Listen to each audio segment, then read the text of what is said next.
Hi everyone. Good evening. So someone from my team, can we take care of the things? Okay. So guys, okay, let me just okay. Can okay, so there are some people, guys. Someone please take care of the joinees. Dr. Richard, do you want someone else to be the co-host? I think you, Mahendra sir, and our host team is co-host. If you want someone else, we can make them co-host That because is fine for today, Dr. Ajit. co-host only will be having the access. Mahendra will be sharing his screen and he'll be taking control of the slides. Perfectly fine. That's great. No Sure. problem. I think sir is just joining. I've just messaged him. He will be joining in a while. I'm No not problem. finding his name here actually right now. Sir has joined. Yes.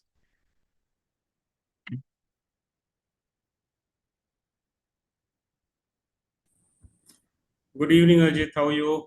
Sir, namaste, sir. Good evening. How are you? Oh, all well. Good evening, Dr. Richa. How are you? Hello, sir. Namaste, sir. Good evening. Very Oh, well. Thank you, sir. How are you doing, sir? I'm fine, Vijay. It's a pleasure. Dr. Man, कैसे हैं? All good, sir. Namaste. How are you? Great, great. As it typically would happen, I lost my connectivity from home. So I said, let me respond. Sorry, Dr. Ajit, for sir the no problem at all बिल्कुल कोई problem नहीं है सब we ठीक है have on time है हम on time में कोई इशू नहीं है 4 minutes down the line. So I said, this sir is saving ground. we will still wait for a minute because there are supposed to be 500 people. I mean, we are having almost 50 plus in YouTube also. We are on YouTube live as well. So we are looking for some more people. No issue. Just one more. One more minute will. Take your time. It's perfectly fine. And Dr. Roy, आप कैसे हैं, doctor? All good, sir. आपकी कृपा है. नहीं नहीं ऐसे नहीं कहिए. And thank you for sending those CVs, sir. So I think my team is already speaking to them. I'm happy. I was away from work. I came back last afternoon. Okay, sir. Yes. So it was good. You, Dr. Richa, how are our people doing? Sir बढ़िया बच्चे हैं बढ़िया कर रहे हैं आप उनसे पूछिए they are learning a lot they are getting to do practical exercises SLR NMA model सब कुछ कर रहे हैं sir They tell me that because I think many of them, I would say, have gone home. So they are because operating online. Dr. Ji Ajit, just to tell you, I think half a dozen of my students are interns at Dual Sphere. So Richa and her team has been generous. So I do get to speak to them once in a week. Definitely, sir. So four of your interns are, I mean, four of your students are intern with us as well. I Oh, believe. really? Yes. Okay. Small world. So Great. we take only one batch. So this year we took only one batch, which we have recently started in June.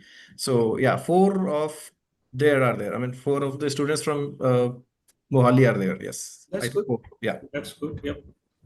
Oh, wonderful. Right. I think we can start. Who is there from our team, hosting team? Good evening, sir. Good evening. Yeah. Okay. Good evening, everyone. A very warm welcome to each one of you joining us from across the country and possibly even beyond for this exclusive online keynote session and post-inauguration on overview of HEOR and its role in healthcare decision-making from evidence generation to real-world decision-making. Hosted by the Curio Training Institute, an initiative of CliMed Research Solutions India in collaboration with Dual Sphere Consulting Singapore. My name is Fatima Johaina, and I'm absolutely thrilled and honored to be your host for this intellectually enriching evening. Now, let's dive into our session, HEOR. I'm pretty sure most of us don't even know such a field even existed. Personally, me being a PharmD intern never knew about this term, and I was quite fascinated when I started exploring about it. HEOR, abbreviated as Health Economics and Outcome Research, is not just an academic term. It is the science that helps healthcare professionals, policymakers, payers and regulators make smarter, cost-effective, and patient-centered decisions. HEOR is the science that combines real-world data, economics, and clinical outcomes to answer one big question. How can we deliver healthcare that is more sustainable and affordable? In a world where treatments are becoming more advanced and more expensive, HEOR bridges the gap between clinical research and practical decision making using real world data to answer a powerful question. Is this treatment really worth it for the patient, the provider, and the healthcare system? Whether you're a PharmD intern, a physician, a researcher, or a policymaker, understanding HEOR opens the door to critical roles in regulatory science, market access, policy shaping, and evidence-based medicine. We are thrilled to have an incredible lineup of speakers today, leading experts and pioneers who will guide us through the opportunities and impact of HEOR in India and abroad. In this webinar, we are going to cover the HEOR scope, its relevance, career opportunities, role in regulatory, HTA, and payer decisions, and we're also going to see key stakeholders and real-world users in the form of cases. So are you all ready? To formally inaugurate today's event, we are honored to have with us a true leader in the pharmacy practice landscape, Dr. Pramal Tiwari, professor and former head, Department of Pharmacy Practice, Naipur Mohali. A passionate academician and policy influencer, Dr. Tiwari has trained and mentored generations of clinical pharmacists and is an advocate for advancing evidence-based practice in India. Sir, we are privileged to have you here with us, and I now invite you to deliver the inaugural address. Thank you so much, Dr. Ajit, resource persons, the backend team, and all the participants to this event. I won't say an event, to this course. A special word of thanks to Dr. Mahendra, Richa ma'am, and the entire resource person set. Dr. Ajit, I would say you have been indeed blessed to have a lineup of probably the most, I won't use the word knowledgeable because it is a dynamic thing, but at this point of time, what I see, a set of people who are young, who are deep into HEOR, and I'm sure that's going to make a lot of difference into this whole course that we are starting today. Participants, we typically join into a program imagining that I would get a shiny certificate, which I'd keep in a folder. But I would urge you not to join this event for the sake of a shiny certificate.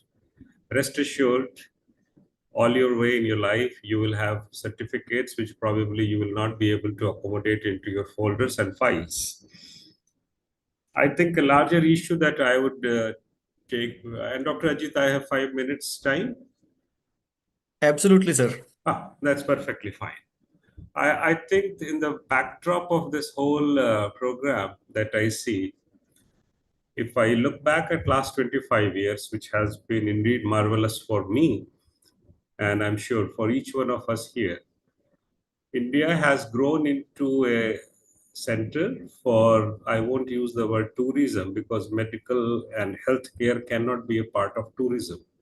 But the way Indian hospitals have emerged at the global level, and no wonder people from across the continents come over, get their surgeries, get their things done.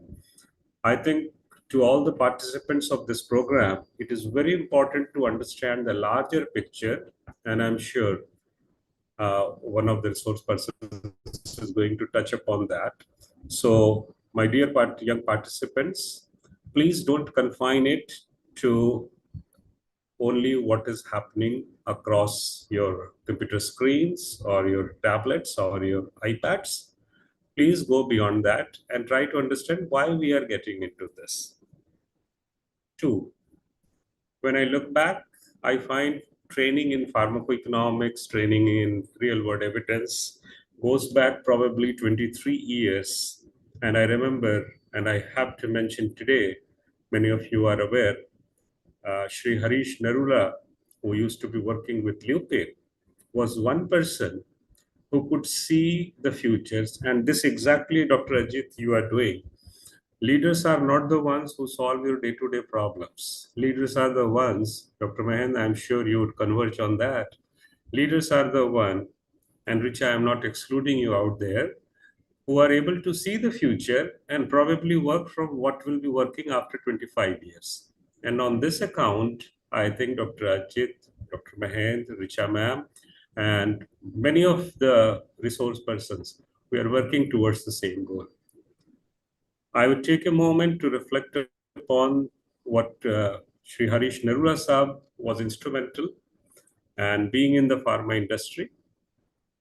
He interfaced with Delhi Society for Promotion of Rational Use of Drugs, and it was then chaired by late Dr. Ranjit Roy Chaudhary. And I clearly remember people coming from WHO, the resource persons, investing their week-long time, and people assembling or people coming together in the offline mode, more correctly speaking, and getting trained.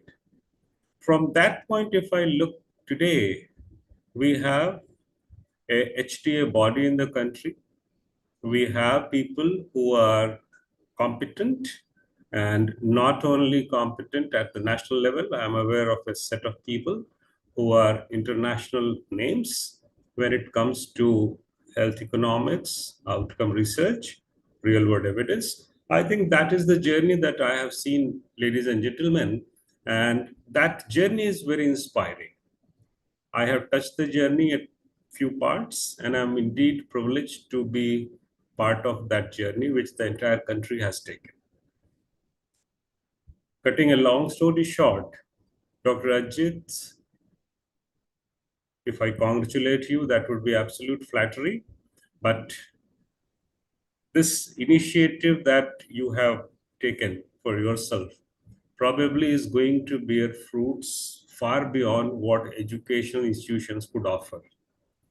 I'm aware of the resource persons. I'm aware of their continuous interfacing with educational institutions. And this is going to be a, we are not expecting the outcomes tomorrow.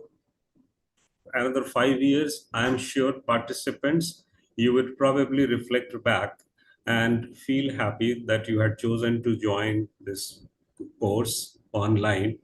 And that is where your challenge lies as well. So I'll take a moment to touch the challenges that you have, and please be patient. I'm sure, my friends, you agree that by default, a student in health sciences, or a student more correctly in pharmacy, walks out when it comes to mathematics. My dear friends, mathematics, if you can do 4 operations, addition, subtraction, multiplication, and division, you don't have to do anything beyond that. So take this fear out of your minds that because it involves mathematics, it is not my cake. I am sure as you move along this program, you would realize yourself that you cannot survive this whole thing without a deep understanding of the statistical principles. 2, this is to all the young participants out here. 2, I would also urge you to get into what do you mean by saying, and we have been using it across our classrooms, access to healthcare, availability, and affordability. So essentially, they are triple A's that we talk of. In a game of cards, yes, we have 4, but here we are talking about 3 in healthcare. So access, availability, and affordability. Be very clear as you move along this course, and probably a brush up of what do you mean by saying microeconomics and what is macroeconomics. I know for this third point, many of you would probably walk out of the course that it seems daunting. It is not daunting. Have a grip into what it stands for. And this shall involve you to do a little of horizontal reading. So, my dear young participants, please do not imagine, please do not join this course imagining that you have attended this 1 hour line and your responsibilities are over. In fact, your responsibilities begin after the talk or after this online. I think, Dr. Ajit, I have nothing to add at this point of time. Pleasure to be with all of you this evening. And I'm so happy that the lineup of the resource person is indeed exceptional. And as you mentioned before we started, some 500 participants across this thing. Each one of you, I'm sending you my best wishes. Keep doing the hard work. There is no shortcut, boys and girls, ladies and gentlemen. The faces that you see out there on your screen, they have never adopted a shortcut. I had the chance of knowing them personally.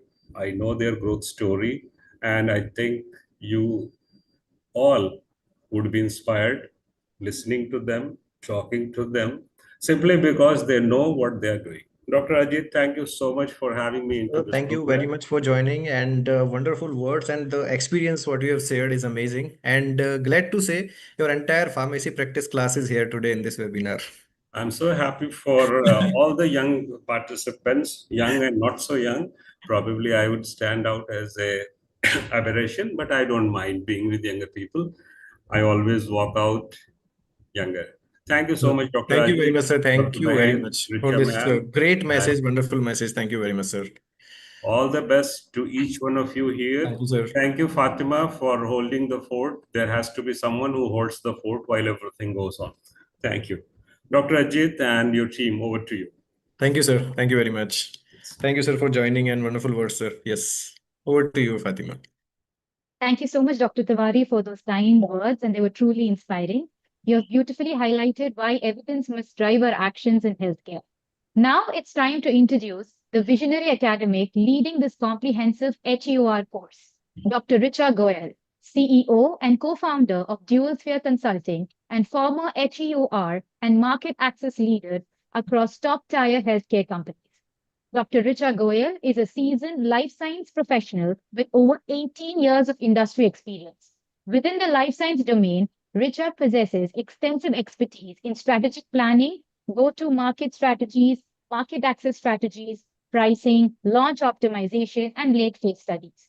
Her areas of specialization include health economics and outcome research, real-world evidence, patient preference studies, patient-reported outcomes, health system research, database analysis, patient support programs, and providing recommendations for open label extension studies and post-market research. Dr. Richa has received the HPA Then and Now Award under the HPA Ambassador Program and was recognized with Asia's Women Leader Award. As a thought leader, Dr. Richa has contributed to numerous national and international conferences and has been invited as a guest speaker on various prestigious platforms.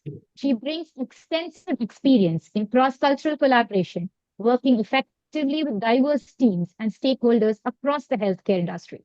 Dr. Richa is here to introduce the course curriculum, highlight its global relevance, and explain how this course can empower participants to become future-ready professionals in evidence-based healthcare. We are excited to hear from you, ma'am. Over to you. Thank you, Fatima. Thank you so much. First of all, thank you, Dr. Ajit, CliMed, and Curio for giving Dual Sphere this platform, for having us here. Dr. Pramil Tiwari, sir, thank you for the kind words. I'm really very delighted to be on this platform because that is the motto why Dual Sphere Consulting was formed. If you ask me, Richa, why you started this company after working for 18 years, the first motto was we wanted to give opportunities. The struggles, the hardships that we faced when we started our career back in 2007, we did not knew what is HEOR. I joined one of the companies where we were called as the HERO team. You know, when we used to walk in the team, they used to say hero team has come. We have seen that time, and we had to really correct, like, we are not it, you call us heroes, thank you so much, but we are HEOR team, not the HERO team. We literally used to sit and correct, HEOR in proposals, in client meetings.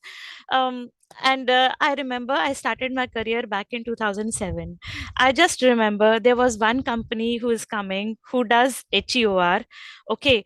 And in the interview, there were questions asked: what is ITT population? What is PP population? And we were like, no one taught us that. We don't know what is the meaning of ITT population. It never existed. We haven't heard those terms. And, still I struggle. So many students, so many people I interview, they do not have these opportunities from where to learn these things. I know the education system has progressed a lot, and now we have a lot of it in our course curriculum. But still students do not get to know the practicalities, the day-to-day challenges they face. I receive so many queries on LinkedIn from students. Richa, what course shall we do? Is there any specific certification that will help us take through HEOR? Shall we do SAS programming? Shall we do data management? Having said that, we are here to lay the foundation, maybe to guide you a little bit, to have the know how of what are the nuances in HEOR, what are the terminologies that they are must to have when you are going for an interview. Again, to guide you not where to spend and where not to spend. I know majority of the people here are students, and I know budget is tight. We all are dependent on our families more or less when we are at the students at that stage, right? So not to spend the money unnecessarily on the courses that are not required. This platform will also provide you all to ask as many questions to us as possible. Mahendra is there only for this session with us. I mean, please bombard him with as many questions as you want to. I'll be there throughout the course. Me and my team will be there. We will also take you through some of the interview skills, how to prepare for those interviews, and we will also address the elephant in the room called the artificial intelligence. Artificial intelligence in HEOR. What is it? What lies in the future? Will it make us redundant? Will it take away our jobs? So AI will not take our jobs. Maybe we have to upscale ourselves. And as Dr. Tiwari said, when I started HUR, I only knew systematic review. And I was like, it's enough. Aata hai mujhe. I know what HUR means. But how wrong I was. Suddenly I realized there's something called economic modeling, something called global value dossier. Then suddenly real world evidence comes from somewhere. Then suddenly HTA bodies are appearing. And now AI, generative AI, agentic AI, large language models, and you have to keep on upscaling yourself, learning. It's a lifelong journey, and we are there to help you out and guide you as best as we can. So on this note, I hand it back and I welcome you all to this enriched learning. Thank you. Thank you very much, Richaji, for this wonderful collaboration. And I want to say before we hand over the mic to Fatima, I can see the success of this course and this topic by looking at the number of registrations. Till 6 o'clock in the evening, we had around 1600 registrations, and live we can see 600 people right now with us. So I think there is nothing which we can count as a success, but I think this is the success of this topic and the interest of the people which brings to this course. And the course also, I think our 200 participants, including our interns, will be joining this course for the entire 6 weeks and 12 classes. So yeah, over to you, Fatima. Please go ahead. Dr. Ajit, Thank you. we are also on YouTube, Telegram, and WhatsApp as well, right? At Yes, the moment YouTube. for some. We are on YouTube right now, live. We are on Yeah. YouTube. Right? Okay. YouTube. There are 63 people right now live in YouTube. Yes. And Thank more you. than 300. Yeah. Yes. And here 430. Yeah. Please go ahead. Thank you so much, Dr. Richa, for mapping out this exciting academic journey. We look forward to learning under your guidance. Now, I welcome our very own Dr. Ajit Singh, not just as a convener today, but also as a speaker. As we all know, Dr. Ajit Singh is the founder and CEO of CliMed and Curio, and also a research scientist for ICMR at Kasturba Medical College, Manipal. He is widely recognized for his work in health system research and education. He is also the National Director for Research World Youth Heart Federation India. He is also the Vice President Medical AI Indica AI Mumbai. Dr. Ajit Singh will now share a few reflections. Over to you, sir. Thank you very much, Fatima. So I think there is, nothing to say much. I'm not a hero guy, frankly, if I say. Okay. I'm not a hero guy, but yes, I know these people, Richaji and Mahendra sir, for a longer time. When I started in 2020, I think we, started with the collaboration for some webinars, and then in 2021, and then I actually, every time, every year, I used to think like, okay, let's do something in HEOR. I used to get a lot of requests, but I had, frankly, I will say, I had no courage to, get this on the platform because it was something huge for me because I had no idea of this. I'm being very truthful to you guys. So now I was talking to Dr. Richa, I think a month back, and I was like, I want to do something in HEOR, a course. She was like, now, I think, she was like, yeah, why not? And within half an hour, she sent the entire course module, and that's how this course came into the existence. And I was like very happy that we are, covering this domain. There are such domains, which I couldn't cover in last 5 years. One was medical affairs that we launched last month, and now that course is going wonderfully, 100 plus participant. And then HEOR we have launched recently. I mean, we our course is starting today, and 200 participants will be attending this course. And now you can see today there are 500 plus live participants, and more than 1600 showed the interest to this webinar. So guys, nothing much to say from my side. Please learn as much as you can. And we saw your questions. We got around 270 questions in prior to ask to the Mahendra sir and Richaji. So we have already conveyed your questions. Those all will be covered, but still, as much as questions you can bombard, please ask. And please learn well. This course must come out as one of the wonderful learning, and which will help you in your jobs as well.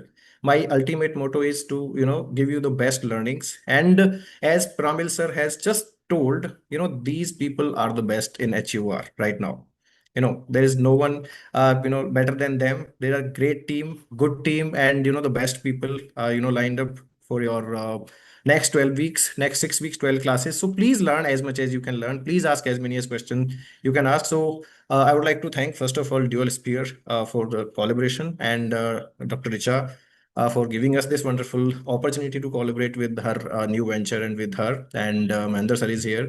Thank you very much for joining. And Pramil sir, thank you very much for your kind words and your enlightening experiences. I think everyone will be learning from you. Everyone will be understanding the actual concept of HEOR in next 12 classes. And Rajpal ji is here. I can see Dr. Rajpal. Thank you, Rajpal sir, for joining. And guys, I congratulate you. I want to congratulate all of you, who have joined this course and joining this webinar. Please learn well. That's all from my side. So over to you, Fatima. Thank you very much, everyone, for joining. Thank you so much, sir, for that wonderful note. Now we move to the highlight of this evening, our keynote session. We are proud to welcome Dr. Mahendra Rai, Vice President, Regional Head of HEOR, Real World Evidence and Medical Affairs at Eversana. Vice President, HEOR, RWE and Medical Affairs, APAC and Middle East. Previously, Head, Real World Insights at IQVIA, Global Delivery Head, HEOR and RWE at Tata Consultancy Services. Dr. Mahendra Rai is a regional thought leader in HEOR and RWE with over 18 years of experience. In Varsana, he heads the HEOR, RWE, and Medical Affairs for the APAC region. Dr. Mahendra's core responsibility is to provide actionable insights to healthcare clients based on real-world data in the process of facilitating informed decision-making at both strategic and tactical levels. He has over 18 years of experience in pricing and market access, outcome research, health economics, real-world insights, and observational research spanning across the healthcare spectrum, covering pharmaceuticals, medical devices, diagnostics, and OTC categories. Dr. Mahendra has been a part of various HTA engagement programs and has successfully managed over 50 plus HTA submissions globally, including the US, Europe, APAC, and Middle East markets. He has been instrumental in generating local evidence in APAC and Middle East markets, including the KSA, and is an expert on TLR, SLR methodologies, and pharmacoepidemiological modeling. He has extensive experience in cardiology, including ETTR-CM from an evidence generation and economic evaluations perspective. Dr. Mahendra's academic training includes a M.Pharm in hospital pharmacy and a PhD in clinical research. Dr. Mahendra is currently the president of ICPOR India, Mumbai chapter, and ex-chair for the RWE, Council of Indian Society for Clinical Research. He is also an adjunct faculty at Manipal Academy of Higher Education, India, for Health Economics postgraduate program. Today, he'll share insights on how HEOR is not only shaping drug development and healthcare policy, also creating transformative career pathways for students, clinicians, and researchers. Over to you, sir. Thank you. Fatima, Thanks, before thanks, we, Fatima. sir, one sec. So before we Sure. go to sir, I just want to, tell you guys a little bit of the rules because it is very much mandatory to follow some rules in all the classes, and this is the online webinar. So, guys, you can comment, okay, but you cannot speak till the class is over. Okay, this is just to avoid the chaos, so please follow that. Your voices are mute right now, but definitely once the session is over you can ask your questions by unmuting yourself, but you can ask the question anytime in between. Also you can comment. Okay, comments are restricted, just there, but you can comment and those comments will reach us. Okay, don't worry about that. And yes, for the certificate, because today's webinar is a certificate webinar, you have to be with us till the end and you have to fill the attendance form. Other than, see, no complaints later that, sir, I just left at 8:35 and you shared the form at 8:45. There will be no concession at all. Okay, there will be no concession. Right, so you have to be on time. And before sir starts the session, I would like everyone to open the camera so we can take the some pictures to post on the social medias with our esteemed guest here. Guys, can we see your faces for one or two screenshots, everyone? Yes, everyone. Oh, one sec. I think your cameras are restricted. Yes, some technical team, can you please? Yeah, now you can, I think, open your cameras, please. Wonderful. I can see a lot of happy faces in the evening.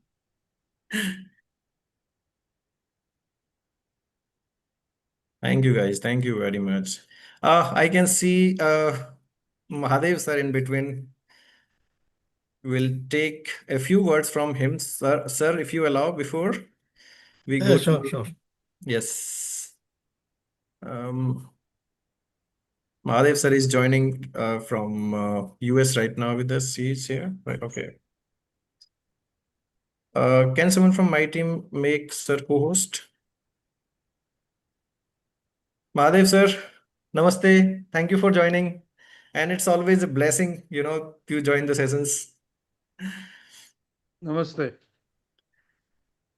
I had to join because Primal is talking, I needed to hear him, I'm glad that you have started this program. And the most important thing I like to say that everybody likes to get a certificate. But in my career, I never ask anybody that what certificates they have got. Okay? And if they say, sometimes they go and tell us that this is what we have done, then we just tell them that we will find out as soon as that things you show up on your practice. Being a pharmacist, data collection is the name of the game. Everybody needs to have a data. If you are a clinical pharmacist, you have got your soap, and by gathering the information, you can make an intelligent decision. My granddaughter wants to be a statistician, and she was asking me, Grandpa, eventually I will go into the health field and I will be doing the health analysis. She's going to UC Irvine, and so the young people have got a chance to learn the data collection process, and then they analyze this. But everybody needs to have a basic education. That's your pharmacy. So get out of the college as soon as possible. Do not argue with your teachers. Sooner you go out, better you will be. And Ajit, as usual, you have selected a very good course. Richa ma'am, uh, I'm glad that you started this. Mahendra sir, it's good that you are changing the direction of the future of pharmacy. Premal, it's always pleasure to listen to you. I think I met you during my first visit to India, I think in 1995 or something like that, when you were at Vallabh And let me tell you, everybody, Premal speak better Gujarati than me. You know. Thank you so much. Namaskar. Congratulations. Thank you, sir. Thank you very much. Over to you, Mahendra, sir. Thank you. Thank you. I think it was pleasure to see Mahadev sir, and then always a pleasure to hear to Pramil Tiwari sir, and what a context setting he has done. And I think that premise is set, and my job today is to basically set the context for the overall course. I will be talking things about HEOR, its application, and then Richa will be touching base upon how students can prepare for their interviews and some basics of the AI. But then all of these will be covered in details in the coming days. And now I feel that why I backed out from the overall course, because I think it would have been better that even I could have been part of the rest of the sessions, but due to some professional engagements, I could not go beyond today. But yeah, I think Dr. Jeet, kudos to you and your team that you have set up this entire course Thank you, along sir. with Richa. So I think it's going to be very good for the attendees, and they would get to learn from this course. So I think with that, and in interest of time, probably I will start my session, and that's going to focus on the basics of HEOR, and also I'll touch base upon HTA, which Pramil sir briefly touched upon HTA India. So I'll be talking about that as well, because it's always good to understand what in India in terms of HEOR is happening and where are we. So with that, probably let me jump on the session. So as you can see, so this is an overview of HEOR and its role in healthcare. And both me and Richa will be presenting it. So I'll be taking the initial parts on HEOR, HTA, RWE, and then Richa will talk more about how to get what kind of jobs are available in this field and other fields, and then also how to prepare for your interview, and then finally about the AI in HEOR. So I'll start with these two quotes. Opportunities don't happen. You create them. This is by Chris Grosser. And don't be afraid to fail. Don't waste energy trying to cover up failure. Learn from your failures and go on to the next challenge. So that is a common mistake that we do. Once we fail, we try to find out or try to find excuses that why we failed. Failure is good. You always learn from that, and you try not to fail again. So that is what we should try to do. So with that, let's jump onto the agenda for the day. So today I'm going to cover introduction to health economics, introduction to real world evidence, role of HEOR in HT and payer decisions, and then finally Richa will cover career options and AI. So moving on to the first section of the day, which is HEOR, and this may be new to most of you, except for the older ones that are part of this call. So HEOR, as you can see, is a mix of two terms, health economics and outcomes research. So health economics, as the word suggests, is about analyzing the economic aspects of health and healthcare with a focus on costs and consequences. So whenever you take a medication, it comes with a cost. And when you take the medication, there is something that happens to your body. So if you are having fever, for example, you get rid of fever. So that is basically the consequence. If you're taking the right medicine, there will be a right outcome. So those outcomes that you see are the consequences of taking those medications, and they come at a cost. So health economics is all about what is the cost of taking a particular treatment and what kind of benefits, outcomes, or consequences you get from these kind of treatments that you take. The second part is outcomes research. So the outcomes research evaluates the effect of healthcare intervention on patients' related clinical, humanistic, and economic outcomes. So again, same example, you take a medicine and then there will be certain changes in your body. So studying those changes from a clinical perspective, humanistic perspective, and economic perspective. So all that encompasses this word called outcomes research. And HEOR, the full term is health economics and outcomes research. So these are the two aspects of HEOR. Now within HEOR, you will see that it's a domain which covers multiple domains. So right from clinical research, health services research, clinical epidemiology, policy research, clinical outcomes assessment, and health economic evaluations. So these are subsets of HEOR, and when you do any kind of HEOR analysis, you will be dealing with one or more of these components that you see on this particular slide. So these are the subsets that are part of the overall HEOR analysis. Moving on to why do we need HEOR evidence? So most of the times we do some initial analysis for a disease area to understand what is the unmet need. So for any particular disease, whether we have the right kind of treatments available, if not, then there is a need which is there is unmet need.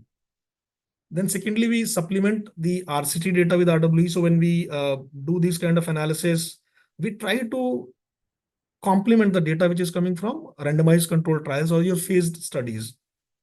Also addressing the evidence gaps. So sometimes the clinical trials data may not have the required data. So for example, your safety data may be very short term. So the trial was conducted for a year and you don't know, I mean, over a long exposure, the drug may cause adverse events. One example is your COVID vaccines. So in the near term, they definitely saved lives, but in long term, you see there are adverse events that are happening. There are cardiac events that are happening. So those are kind of evidence gaps that you have from clinical trials. Then promote patient-centered research. So HEOR RWE is more focused on the patient outcomes. We also look at patient-reported outcomes, quality of life. So all that data that comes from these kind of evaluations. Also to help evaluate cost containment strategies. So this is more from a cost perspective, wherein we want to see which are the drugs or medicines that are value for money. And Pramil sir talked about triple A's, if you remember, so affordability. So we always want to understand which of the available options is cost effective as well as affordable. Then adapt data to different populations. So most of the times you will see the data is generated in the Western world, and that data probably may differ when same kind of study is done in population in different ethnicity, like Asian population. So these HEOR study using some of these economic models try to adapt that data without the need of doing a clinical trial in these countries. So that's where they fit in. Respond to changes in market environment. So a lot of changes happen in the dynamics of the overall microeconomics, and that's where these analyses help to kind of respond to what would be the right attributes to look at and what would be the right outcomes and what should be the right price point. So that's where this analysis helps. And then comply with HTA submission. And I'll touch base upon HTA, and I think during the course you'll hear more of HTA and how overall HEOR analysis they go into HTA. But yeah, these are some of the key areas where we need HEOR evidence, and that's where HEOR is gaining prominence. So moving to the keyword that you should remember from HEOR perspective, and that is pharmacoeconomics. So as you can see, it's a mix of pharma and economics. So it can be considered as a branch of health economics. So health economics is the broader word. So pharmacoeconomics is a branch of health economics which identifies, measures, and compares the cost and consequences of pharmaceutical products and services. So as we saw in the previous slide, consequences are the outcomes that you feel, that your body feels once you take a medicine. So it is the benefit or even the adverse event. So all will be part of consequences. So pharmacoeconomics basically deals with measuring, identifying and measuring and comparing the cost and consequences of pharmaceutical products and services. So all outcomes, including economic, humanistic, and clinical, are considered in a pharmacoeconomic analysis. So I think economic, you understand, it's about the cost, Clinical is about the clinical data that is coming out, so your clinical outcomes. Humanistic is basically looking more from a burden of disease, quality of life. So all that encompasses the humanistic outcomes. Now, as you can see on this slide, there is a model which is built. So basically, we are looking at alternative 1 and alternative 2. So these are two different medicines for same indication. So typically in a pharmacoeconomic analysis, we look at the cost and consequences, which in this case can be the clinical benefits and adverse events as well, of drug A versus drug B. So for both, we have the cost and consequences. We put that into an economic evaluation. That is the framework, and we'll talk about that as well. And basis the output, a decision is made whether alternative 1 or alternative 2, which of these is better from a cost effectiveness or from a budget impact, depending on the model or economic evaluation that you use. So at the end of the day, I mean, everybody wants a medicine which is better in terms of clinical efficacy, clinical outcomes, but then at what price you are gaining that better outcome. So that is also important. So a drug may provide you relief, immediate relief from your ailment, but it may be highly priced and probably you are not able to afford it. And then there is another product which may provide you ailment not as fast as this one, but probably lower price. So then we have to do this kind of analysis to understand which of these is a cost-effective option. So that's what pharmacoeconomics is in a nutshell. So these economic evaluations or analysis, they support decision around the efficient allocation of scarce or limited resources. So there is a need to make choices because budgets are limited, needs are unlimited. And this is not just for a country like India. Even in US, these analyses are done because budgets are always limited and needs are always unlimited. High cost drugs are increasing. So now you see a lot of new therapies coming, biologics coming, CAR T therapies coming, which are very highly priced. Then safety and efficacy measures alone are not considered sufficient to justify the value of a drug. So you need to look at the cost of the drug as well. You cannot say that this drug is safe to use, efficacious, and then highly priced, then it cannot be value for money from that drug. So that's why it's important. And then in this world with very scarce or limited resources, value for money becomes the important. So the entire concept of health economics is around this buzzword called value for money, and everybody wants value for money. So the overall objective is to allocate the budgets to those interventions, drugs, medicines that offer the most health gain per unit of money.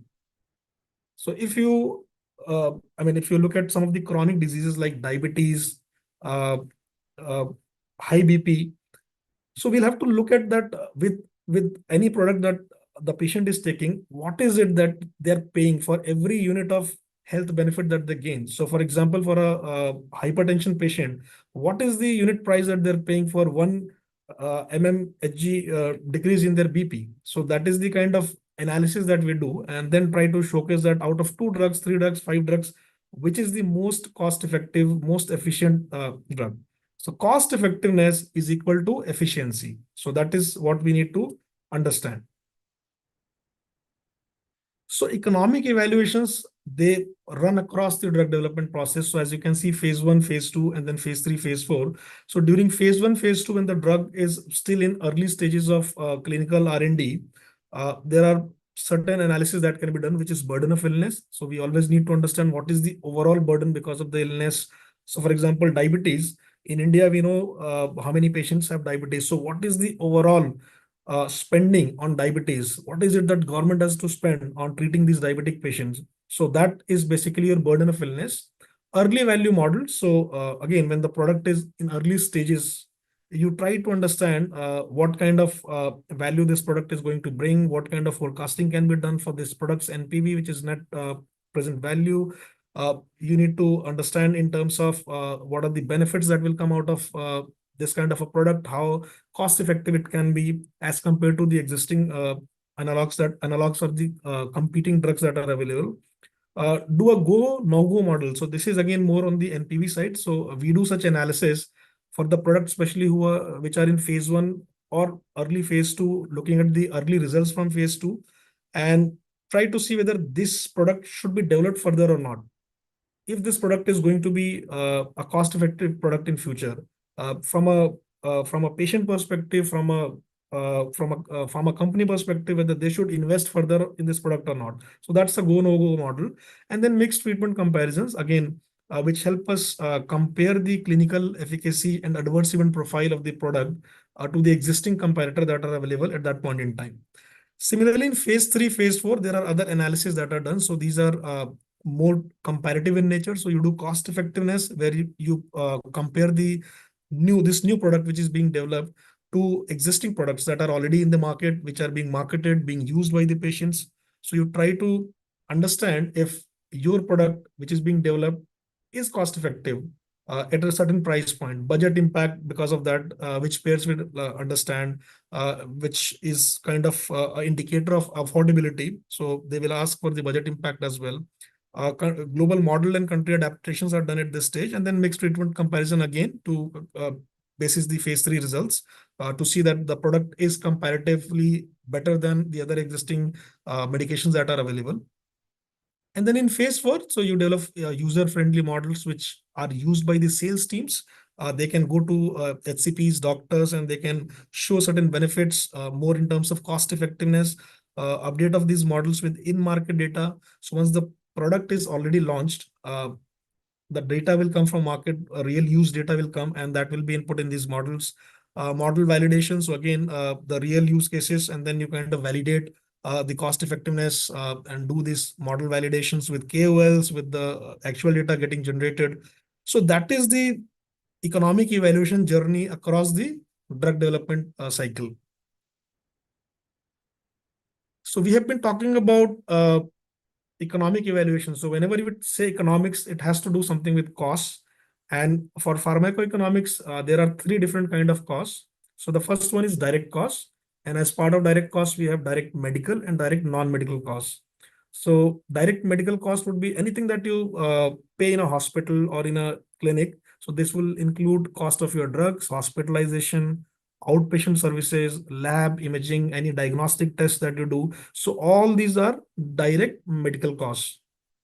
And then we have direct non-medical cost, which will include cost of transportation, cost of any accommodation, and especially in case of cancer patients. So what happens is probably they may not have a hospital which treats cancer in their town district. So they may have to go to a bigger city. So there is a cost of transportation, accommodation that also is there. So that's a direct non-medical cost. Now the second category is indirect costs, which includes a short-term and long-term disability. So because of certain diseases, including diabetes, there may be amputation. And because of that, the person is not able to do certain kind of jobs. So they lose on money because of this disability, short-term or long-term. And then there are productivity losses due to loss of work days. So even if you are going to a hospital for treatment, you have to take leave. Probably these leaves may not be paid. So you lose on money. So that is indirect loss to the patient. And then loss due to mortality. So if the patient is the bread earner, is the salaried person, and he dies, so there is a loss of pay that is also happening because of the death of person. So that again quantifies as a indirect cost. And then lastly, we have intangible costs. So this is the cost which is because of the disease. So you have pain, suffering, anxiety. So they also lead to certain, these are all kind of clinical outcomes, but then they are also translated to monetary value. And there's a method called contingent valuation method, which is based on willingness to pay. And that's how we kind of arrive at a cost because of any pain, suffering, and anxiety due to the disease. So these are the 3 categories of costs that you need to remember for any pharmacoeconomic analysis: so direct, indirect, and intangible. Now, we know the cost, but then which of these costs has to be used when you do any pharmacoeconomic analysis? So that depends on the perspective that you are looking at. So there are 4 perspectives: society, provider, patient, and third party. So the society perspective is the most comprehensive perspective, and it includes all 3: direct, indirect, and intangible. So if you're comparing 2 products, you'll have to take care of all these costs. So you'll have to input. So you need to do a micro costing wherein you need to identify all of these costs, attribute all these costs to the economic evaluation, and then you try to see that with 2 products, which is the one which is cost effective when you are taking care of all these three costs. So that is the societal perspective. And UK NHS is one example wherein most of the drugs are compared using the societal perspective. Now, the next one is provider, which is more of a hospital perspective. So in this, if I am a part of the hospital purchase committee, and I have to compare which two products out of two products, which one I should include in my formulary. So that is where this perspective will come into picture. So they will mostly look at the direct medical cost, because if you look at the direct medical cost, it includes the cost of drugs, hospitalization, outpatient, lab imaging. So when they do this analysis, they will look at only these costs. They're not bothered about the patient's transportation, accommodation, any indirect cost or intangible cost. So for them, whatever is happening whatever is coming out as a cost within the hospital, within the clinic, within the organization, they will look at those costs. So only the direct medical cost will be included. The third is patient perspective, where any cost that is being borne by the patient will be included. And this can be all three: direct, indirect, and intangible. And probably if there is an insurance, which is the patient has taken and it's covering some of these costs, so those will not be considered. Anything outside of that coverage will be considered. And the last one is third party payer, which is the insurance, or it can be employers, it can be government. So whatever they cover, and most of the times it will be the direct cost. Sometimes they also cover indirect cost. So if you know about how the insurance industry works, so initially they were only covering the cost of drugs, hospitalization, and that too, the cost of these costs were covered when you had probably at least 24 hours of hospitalization. So that was the caveat. Now things are changing. They're covering the outpatient as well. And they're also going beyond that. They're covering the indirect costs. So if there is a loss of pay, that is also covered as part of some of these insurance programs. A loss of mortality is also covered. So that's what the third party payer is, wherein any cost that is being covered by insurance is included in this analysis. So for any pharmacoeconomic analysis, these two things are important. Perspective. Based on perspective, you decide which all cost you are going to include in your analysis. So that is something that probably will be taken up in other sessions as well. And there will be a lot of emphasis on this. So costs and perspective. Now let's understand what are the different kind of analysis that are typically done in a health economic setup. So starting with the cost minimization analysis. So cost minimization analysis compares two drugs which are therapeutically equivalent. So there is an assumption that from the non-inferiority, superiority, and equivalence trials, that these are clinically equivalent and the outcomes are same. So then in that case, there is no value which is given to the benefits, because the benefits are assumed to be the same because they are equivalent. So the only costs are measured in monetary units and they are compared. One example would be if you compare a innovative product with its with its generic product. So there will be a price differential in these two, but essentially it is the same molecule. So in that case, you look at what are the overall costs, and then in terms of the cost that the patient has to pay in a cumulative way. So all costs will be kind of added up, and then you see what kind of benefit any of these products has in terms of the overall cost. So that is your cost minimization analysis. Then you have cost effectiveness analysis, which is the most common one. So cost effectiveness and the cost utility analysis, these are the most common health economic or pharmacoeconomic analysis.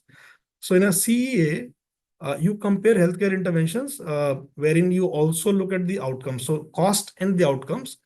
And the cost effectiveness is a ratio of cost of drug A minus cost of B divided by effectiveness of A minus effectiveness of B. So as Pramil sir rightly said, I mean, if you understand the basic mathematics, this is no rocket science, so you will understand this. But yeah, concepts of statistics have to be learned and followed. But yeah, I mean, even if you understand the basic mathematics, you will understand what we are doing here. So it's basically benefit of drug A, cost of drug A minus cost of drug B divided by benefit with drug A minus benefit with drug B. So that's basically your cost effectiveness ratio that you are getting out of this. Similarly, for cost utility analysis, you can here the quality of life parameters also come into picture. So it's a subset of cost effectiveness, but then you also look at the utility values, which is nothing but your quality of life parameters. So apart from the clinical benefit, you are also looking at the patient reported outcome in terms of his or her quality of life. So the formula remains the same. It's the cost of product A minus cost of product B divided by utility, which is in terms of qualis. So of A minus B, and then you look at what is the cost per quali that is coming in this comparison. So lower the cost per quali, better your product would be. And then lastly, we have cost benefit analysis, which is something which is not very frequently used in the pharma evaluations, and it may or may not be required in most of the cases. But what happens in a cost benefit analysis is that you compare the benefits to cost, and then basis the willingness to pay, and then you look at the ratio. What is the cost benefit analysis ratio? So net benefit of intervention A divided by cost of intervention A, and that will be a CBA ratio, and then we compare the cost benefit analysis ratio of the two interventions. So lower the ratio, better is the that product. So if you're comparing two drugs, you'll look at the lower ratio. But this is something which is not widely used. What is widely used is these two: cost effectiveness and cost utility analysis. Sometimes some of the payers, they also ask for budget impact analysis. And so whatever you saw on the previous slide, these all are done to understand whether a drug is cost effective, meaning whether it is value for money. So a product which is high on cost can still be cost effective because the other competing products are also high on cost. So if you do a cost effectiveness analysis, you'll still see that a product which is high on cost is cost effective, but it may not be affordable, because a product which is at 10 lakhs a month may come out cost effective if you are comparing it with a product which is 8 lakhs a month, and the product which is 10 lakhs a month has higher benefit as compared to the product which is 8 lakhs a month. But does that mean you'll be able to afford it? No. It is value for money, but then still people may not have that kind of money to afford it. So that's why you also need to do budget impact to understand what are the financial consequences of including such high priced drugs in the overall formulary. So from a payer, if I'm the payer, and so payer means somebody who takes the call on which are the right products to be included, which are right products to be reimbursed. So in India, there are several payers, including Ayushman Bharat program. Then we have railways, we have defense, we have CGHS, we have ESI. So all these decisions are taken basis the budget impact analysis, and they would look at the cost effectiveness. So the product has to be cost effective. Then second, the product has to be good on budget impact as well, because at the end of the day, it should not happen that including the product kind of uh, empties their overall budget, and then they don't have any budget to buy any other products. So that is where most of the payers would ask for a budget impact analysis as well. Essentially, what happens in a budget impact analysis is we look at the current environment wherein we see what are the drugs that are currently available, and basis that what is the overall cost of illness. And then we look at if one new product is introduced, so what is the new target population, what is the overall resource utilization, hospitalization, and then what is the new cost of illness. And then we try to see what is the difference here. The difference can be positive, the difference can be negative. So basis that, the payer will take a decision whether I should reimburse this particular drug or not. So a cost effectiveness analysis is complemented by a budget impact analysis and helps any payer to take an informed decision whether the new product that they're evaluating should be included in reimbursement programs or not. So that was all the health economics part that I covered. Now moving on to the outcomes research, and I think Richa already spoke about SLR. So when we started our careers, this was the only thing that we did in our maybe first 2 years that we were doing. And for us, this was the concept of health economics. But then we realized that there are a lot many things beyond this. But very important, and one of the important pillars of the overall health economics studies that are being done. So what is SLR? So it's a systematic review. It's basically a review that attempts to collate all empirical evidence that fits pre-specified eligibility criteria in order to answer a specific research question based on PICOS. So PICOS is your population, intervention, comparator, outcomes, and study design. So those are the guiding principles of conducting a systematic review. So basis the PICOS, and PICOS can be your very structured objective, and we have to define that in form of PICOs. So what is the right population, right intervention, right comparator, right outcomes, right study design, and basis that the systematic review is planned. So the key characteristics of a systematic review include very clearly stated set of objectives and predefined eligibility criteria for studies, which would be your PICOs, an explicit reproducible methodology.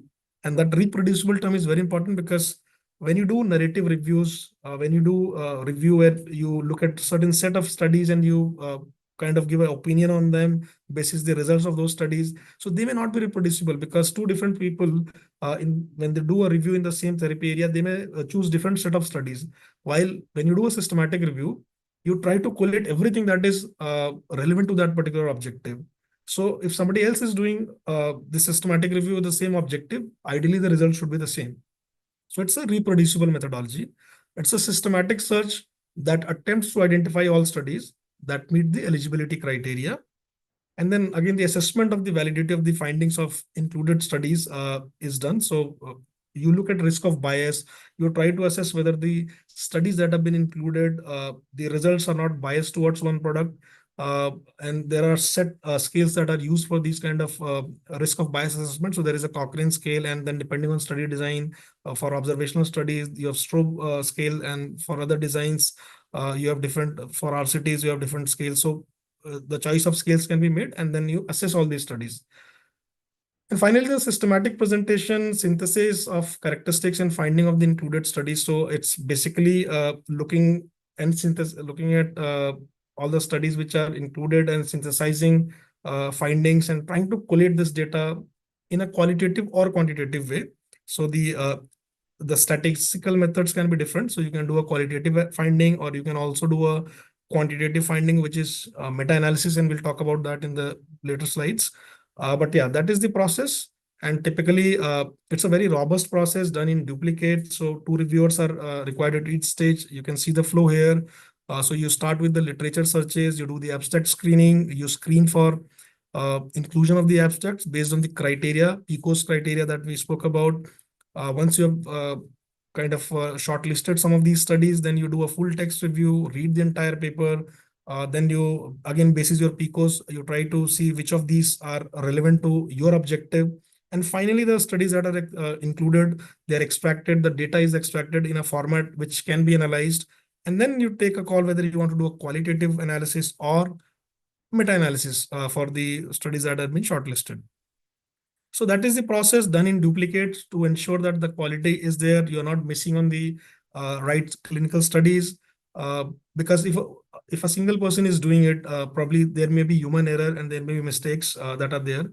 But now with AI, and Richa is going to talk about how AI is going to get used in doing some of these SLRs and other HEOR studies. So with AI, I think the process is getting kind of more robust, and the chances of human error are kind of taken care of with the invent of AI. So those are some of the things that you'll also learn in the sessions to follow. So quickly on why we need systematic reviews. So I'll not talk about everything that you see on this slide, but it's very important to know that a lot of studies are getting added or getting published every day, and there's a plethora of data which is available. So then you can't look at everything. So this is a very wise way of looking at the literature and then summarizing the body of evidence what is available based on your studies that are published. So it helps in kind of looking at the enormous number of decisions that are being made. A large number of decisions are made about the individual patients by clinician, about the group of patients or population, policy managers. So it helps you to sum up those decisions, and you also want to understand how this decision making has impacted and how it has a direct influence on the cost of delivering health services, paradigm shift in decision making. So we talk about the opinion-based decision making, evidence-based decision making, or evidence-based medicine. So all that gets that input to make these kind of decisions will come from body of the evidence that is there, and that is where systematic reviews are required. Then in terms of lack of tool to handle information, so yeah, I mean, whenever evidence is multifaceted, abundant, or otherwise complex to face, these specific tools can be envisioned or they help in making the informed decision. So all in all, to summarize this, these SLRs help you take decisions, and you don't have to look at the large body of evidence. This is a nice summary of the evidence that is available, basis the objectives that you're looking at. So helps you take right decisions in terms of the right therapies to be used for any particular indication. Now the next thing, so once you have done SLR, we spoke about either doing a qualitative analysis or a quantitative analysis. So meta-analysis is one example. So where you can do the comparison between products basis the results that have been collated in a systematic literature review. So what is meta-analysis? It is a statistical technique for pulling the results from studies that have been identified in a systematic review.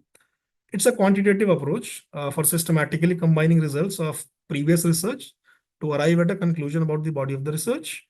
Meta-analysis should have limited heterogeneity.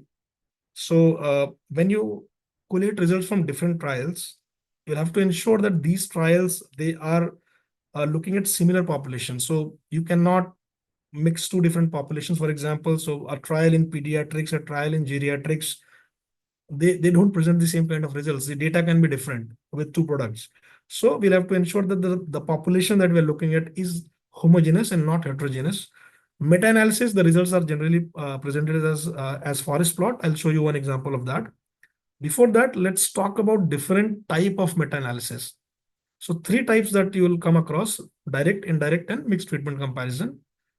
So direct meta-analysis you can do when you have sufficient clinical trials which are comparing the two products in question head to head. So there are two drugs, A and B, and then you find that there are 3-4 trials which have compared these two products in a trial setting. So when that is the case, you can always do this kind of a meta-analysis. So direct comparison can be done, and the results from these 4, 5, 6 trials can be pulled, and you can see A versus B, which is a better option. Then the second one is indirect treatment comparison. Now you'll see that most of the times for any new innovative products, there are no direct comparisons with the existing comparators. And these are done late in the product journey. So then if there are no direct trials available, then how do you compare? How do you know whether your product is better than other existing products? So that is where you do indirect treatment comparison. And in this case, there is no direct evidence required. There will be, or insufficient direct evidence. There is only one trial probably which is comparing. So you can't technically do a meta-analysis. You'll need at least 2 studies to even do a direct meta-analysis. And then if you're doing it for more than 2 treatment arms, so if it is drug A versus B versus C, so in that case, you cannot do a direct meta-analysis because that's a pair-wise meta-analysis where you can compare 2 drugs at a time. So ITCs, they help you to compare 2 or more than 2 products, even in a scenario where there are not any direct clinical trials. So that is ITC. The third type is MTC, which is mixed treatment comparisons. And this can be done when there are 1 or 2 trials which are comparing the products, and then probably you can also mix it with the ITC analysis. So that's how we do MTC. So direct evidence comes from the pairwise comparisons, and then you also look at the other indirect way of kind of mapping this. So all in all, meta-analysis is about comparing 2 products or 2 or more than 2 products and trying to see which is a better product in terms of clinical efficacy, effectiveness, or even the safety or adverse event profile of the product. So that is more around the clinical outcomes. These are some of the softwares that are available for meta-analysis. So you have free ones, RevMan, which is from Cochrane collaboration. You have Meta-Analyst, EpiMeta, EasyMA. So these are all free ones. And then you have commercial, which are paid ones, more comprehensive, more robust. So comprehensive meta-analysis, MetaWin, WEasyMA.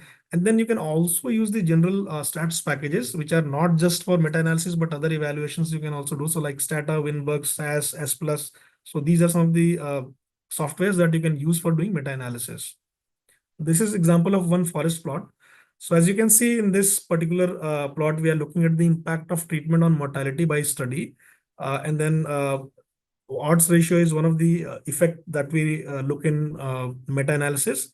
And if you look at these studies, I think there are 15 or 16 studies in this forest plot. Every bar that you see represents a study. And this line that you see, line 1, this is called line of no effect. So if your CI, which is the confidence interval, if it touches this line of no effect, that means there is no significant difference between the treatment and the placebo. In this case, it is placebo. Most of the times we compare two different active drugs. So what is happening is across your studies, you see most of these studies are actually touching the line of no effect. That means treatment versus placebo, there is no significant difference. There is a difference. The treatment looks better in most of the cases because it is less than 1. I mean, it is less than 1. So more than 1, the placebo would have been a better option. Less than 1, in this case, the treatment is a better option. But most of the studies you see is touching the line of no effect. So the difference is not significant. But when we are pooling this data, the final result, which is the red diamond that you see, it is the overall summary, overall effect, and it is not touching the line of no effect. So that means when we do a meta-analysis, we can make a very conclusive statement that for this particular outcome, which is mortality, the treatment is favorable and the outcomes on treatment are better significantly. So there will be a p-value also that you'll come out with when you do this pooling. For each study, so this line is basically the risk estimate your 95% CI, and probably I'm not sure if students are familiar about the statistical part of it, but probably in your masters you'll study more on the statistical side. But this is all basic stats. So this is confidence interval, that the line that you see, and then the blue rectangle that you see is basically the weight that each study implies in this overall meta-analysis, and the red diamond that you see is basically the overall effect, overall pooling effect. So that is how we interpret the results from any meta-analysis that we do. Now, let's understand HEOR and RW in a product's life cycle. So any product will have these 3 stages: development, launch, and in market. So there are several activities. You see RW and HEOR activities, and we'll speak about RW in next few slides. But during the product's life cycle, you'll see, and we spoke about in the phase 1, 2, and 3, 4 as well. So something similar to that, where we are kind of covering so what all activities are being done at R&D, clinical development, protocol design state. So input to clinical trials, doing literature reviews to inform early, as well as phase 3 clinical trial design, also looking at some real world evidence, access mechanism framework. So these are some of the things that we are done at an early stage. Then during the product launch, you are doing the pharmacoeconomic modeling, doing the HTA submissions, looking at the data landscape, literature reviews to understand the evidence and the safety data once the product is launched. So those are activities, and this is a continuum. So it's not that you do HEOR or RWE at a particular stage in the product life cycle. These can be done at different stages depending on the requirement of data and trying to understand the gap that is available. And these are some of the requirements, use cases that you see for RWE and HEOR at different stages of the product life cycle. So that was HEOR. I think in interest of time, I'll quickly cover the real world evidence. So real world evidence, you need to learn these 3 terms: real world data, real world insights, and real world evidence. So what is data? So real world data is basically the patient level data, which is not collected in conventional randomized controlled trials. So phase 2, phase 3 studies, which are randomized in nature. So that is all clinical trials that is categorized as clinical trials. RWD is outside of clinical trials. So examples include your electronic medical record. So once you go to the hospital, these days, most of the hospitals are on EMR, electronic medical records. Your data is getting captured electronically. You are given probably a physical prescription, but then that is also getting recorded. So those are EMRs. Claims data. So once you claim something from your health insurance provider, they are also capturing that data. So that's your claims data. Mortality data getting recorded in hospitals, in other avenues. Consumer data, consumption data. So that is also kind of a real world data. Registries. So you have registries for chronic diseases, which are maintained for long time. So hypertension, diabetes, even cancer registries are there. So those are good source of real world data. and data collected in observational studies, chart reviews. So these are the examples of real world data, but this is just data. So this is raw data. Now coming to insights. So insights are generated from real world data, which is the raw data, raw patient data, using appropriate scientific or generated commercial analytics. So raw data will provide you no insights, but once you kind of put some statistics on top of this data, try to come with some mean, median, mode calculations, those kind of analysis, then you try to understand what kind of insights this data is throwing. So that is what is called real world insights. Then the third term, which is real world evidence. So this is again insights, but then this is some insight that you generate when you intend to support a claim. So you say that, okay, this product is better than a general claim, that this product has a better safety profile than the existing product. Now, if you are collecting real world data and try to prove that particular claim, that becomes evidence. So that's how you differentiate these three terms. Real world data is just the data coming from probably hospital setup or other setup. Insights is basically the trends that are coming out of that data. Evidence is something which you try to generate to support some claim. So these three terminologies are important. Different sources of data. So it can be prospective studies, EMR, registries, consumer data, wearables. So your smartwatches that you are wearing, they also provide a lot of data in terms of your heartbeat, in terms of your physical activity. So all that is data. Clinical outcome assessments, lab data, mortality data, social media. So on social media, patients, they talk about some certain products. If they're not happy, they will put their comments about the product. They'll talk about the disease. There are groups and forums where they put this data. So that is also real world data, which is available. Then your pharmacy data, which is mostly around the consumption, treatment patterns that you can kind of analyze from that data, hospital data, and these can be chart records and everything, and then claims data coming from insurance. So all that encompasses what is called as real world data, and real world data is patient level data. And typically, where this data is getting consumed, so you see different sources like charts, claims, prescription data, hospital data, registries, social media, survey data, electronic medical records, and rich data sets. So different departments within a pharma company like R&D would use this for patient recruitment, trial optimization. Medical affairs will use it for drug utilization study, PAS studies, which are post-authorization safety studies. HEOR teams would use it for retrospective studies, economic model, market access, whereas the commercial functions, they may use it for patient journey mapping, brand performance, marketing effectiveness.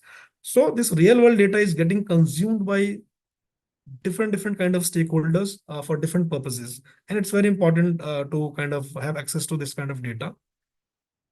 And then similarly, this real world data is used at different stages: development, growth phase, mature phase. And you see most of the use cases are in terms of the growth phase and mature phase. So before the product launch, it is mostly to understand what is the evidence that is required for the product launch, what is the disease burden. So understanding the disease burden, also looking at the risk planning, label negotiation. So those are all the things that are the use cases for a real world study before the product is launched. Once the product is launched, you want to understand the long-term safety and effectiveness. So you can plan a long-term real world study to understand that. Also, generating evidence to support the value dosage during payer negotiations. So more from a reimbursement perspective, looking at the follow-up of real life outcomes, value of the drug, reinforce the positioning, broaden the use. So once you have clinical data which is coming from local sources, the marketing teams, they kind of use the data for repositioning of the product.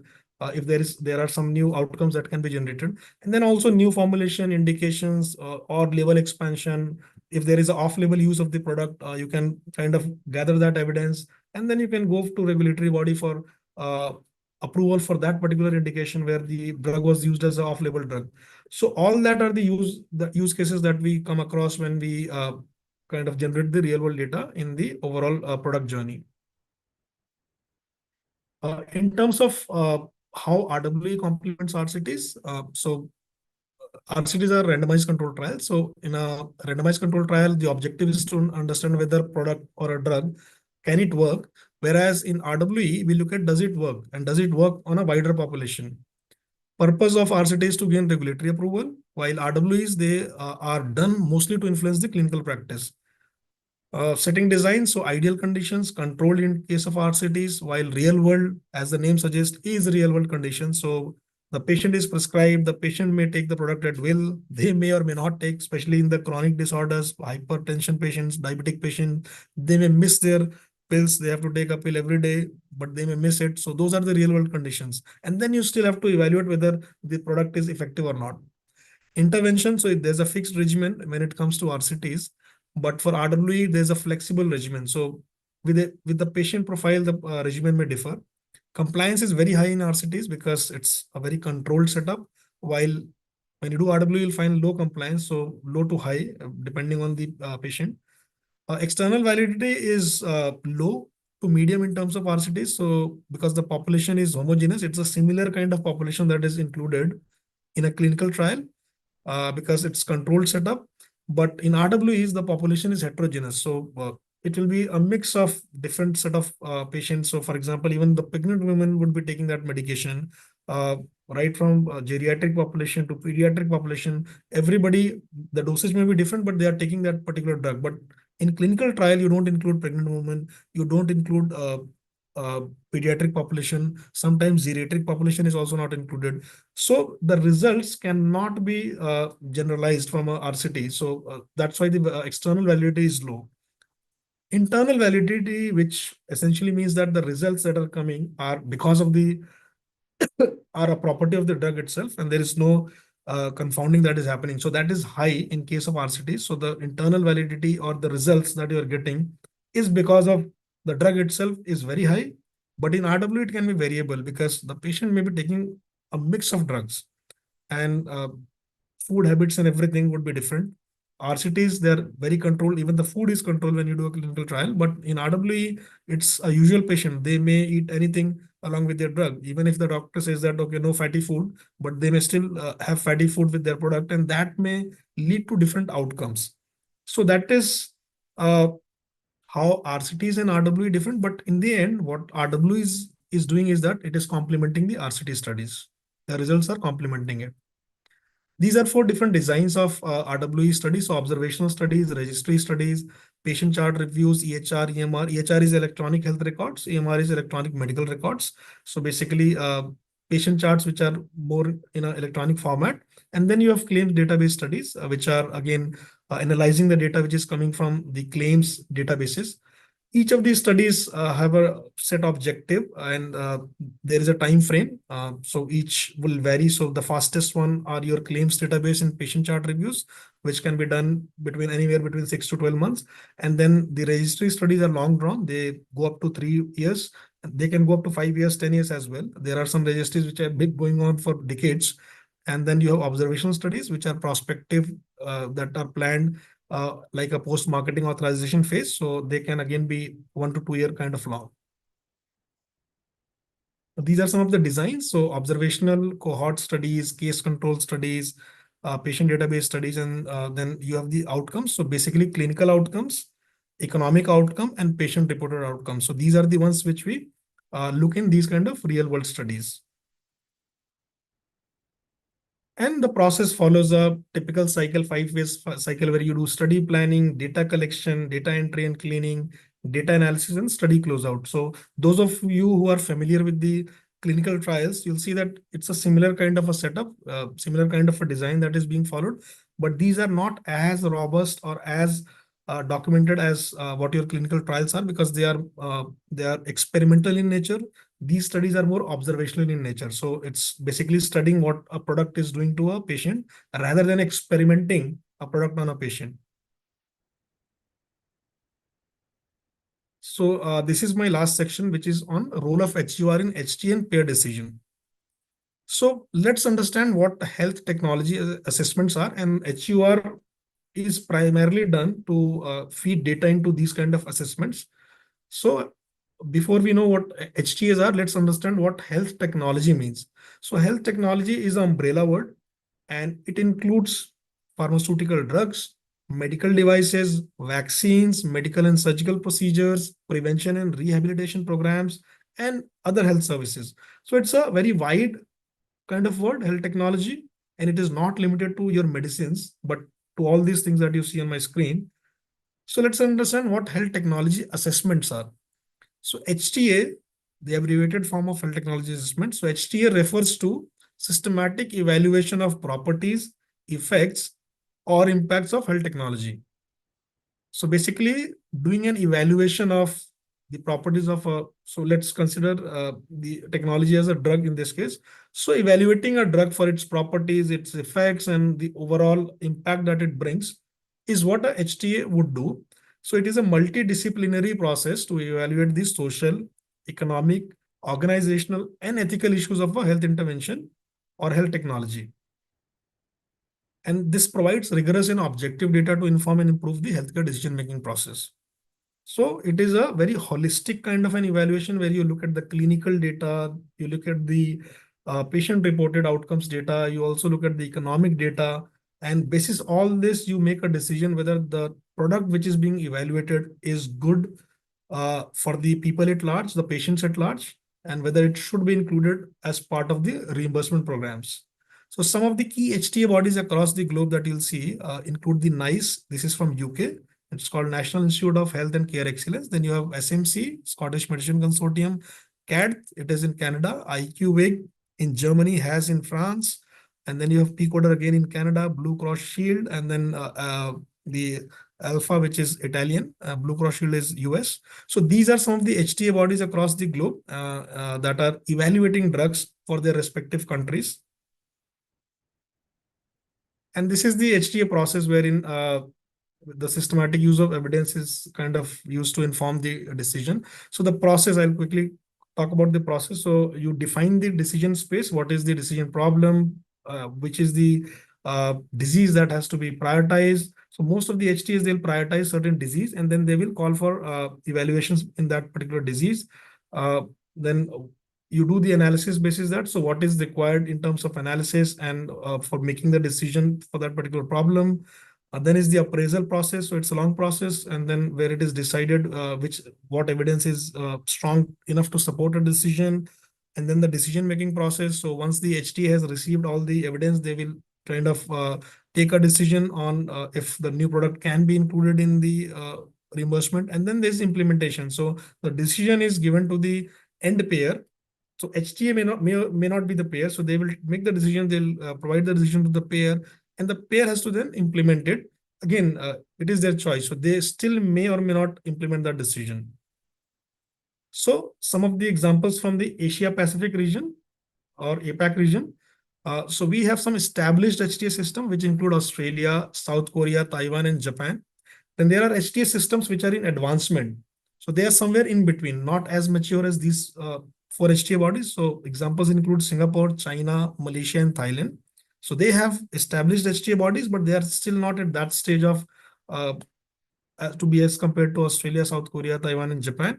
And then we have HTA systems which are under establishment. So recently established, still maturing on the process. So those include Indonesia, Vietnam, Philippines, and India. So that is how some of the HTA bodies are kind of ranked in the APAC region or the Asia Pacific region. So this is the process of HTA. So the manufacturer or the pharma company, they will conduct the literature review, SLR, economic analysis that we spoke about. They will develop the HTA dossier. They will submit it to the agency, to one of the HTA bodies, whichever country they are dealing with, they'll kind of submit there. The HTA agency will then assess the manufacturer submission. They may conduct an independent review, and they also rely on HTAs from third parties. They may reach out to their ERGs, which are evidence review groups, which will do an independent review of these HTAs that are submitted by manufacturers. And then basis the outcomes, they will then submit recommendation to the payer.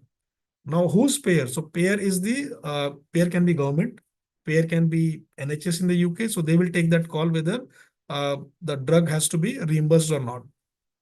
So payer often agrees with the HT agency, although they may be influenced by additional factors. And budget can be one of the factors. So there's a very good product, but it's very high on cost effective, but then the payer may not have that kind of budget to reimburse that product.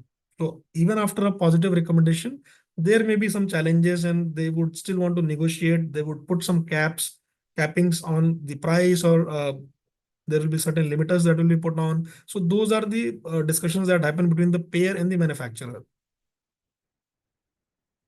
Quickly talking about the HTA process in India. So Pramil sir kind of spoke about that we have a HTA body in India as well.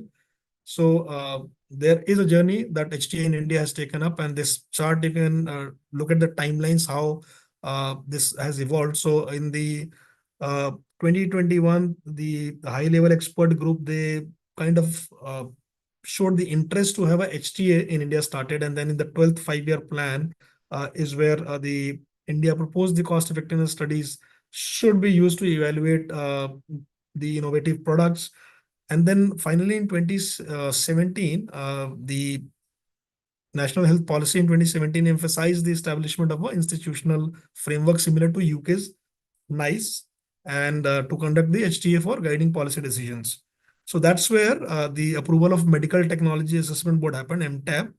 And then HTA, they adopted a hub and spoke model. So HTA was actually established in 2017, and they established this hub and spoke model, designating multiple academic research institutions as their regional resource centers. So I think as of today, there are 18, or I don't know if more than that. So at least 18 that I am aware of, these regional resource centers, which are kind of partners to the HTA in India, and they are conducting these kind of economic assessments. And then in 2019, the HTA bill was kind of boarded. This HTA board bill was kind of put up in the parliament, which formalizes the HTA in India. And then 2020, there was a major event, which was the launch of National Digital Health Mission, NDHM, which aims at kind of aligning the data which is getting generated. So they are putting all clinicians, doctors on a platform. They are putting all hospitals on a platform, hospitals, clinic. They are also putting patients on the same patient data on the platform, a national repository of patient data. So every patient in India can have Aadhaar ID, which is a national kind of a health ID that is being part of the NDHM. So yeah, I don't know if you have heard of ABHA, but you can easily go to this website and you can create ABHA ID for yourself. And every time you go to any clinician, hospital, you can always refer to your ABHA ID, and that way your records can be always kind of be in a continuum. So even if you change the doctor, change the hospital, your records will be tagged to ABHA ID, and that way there will be patient records which are continuous.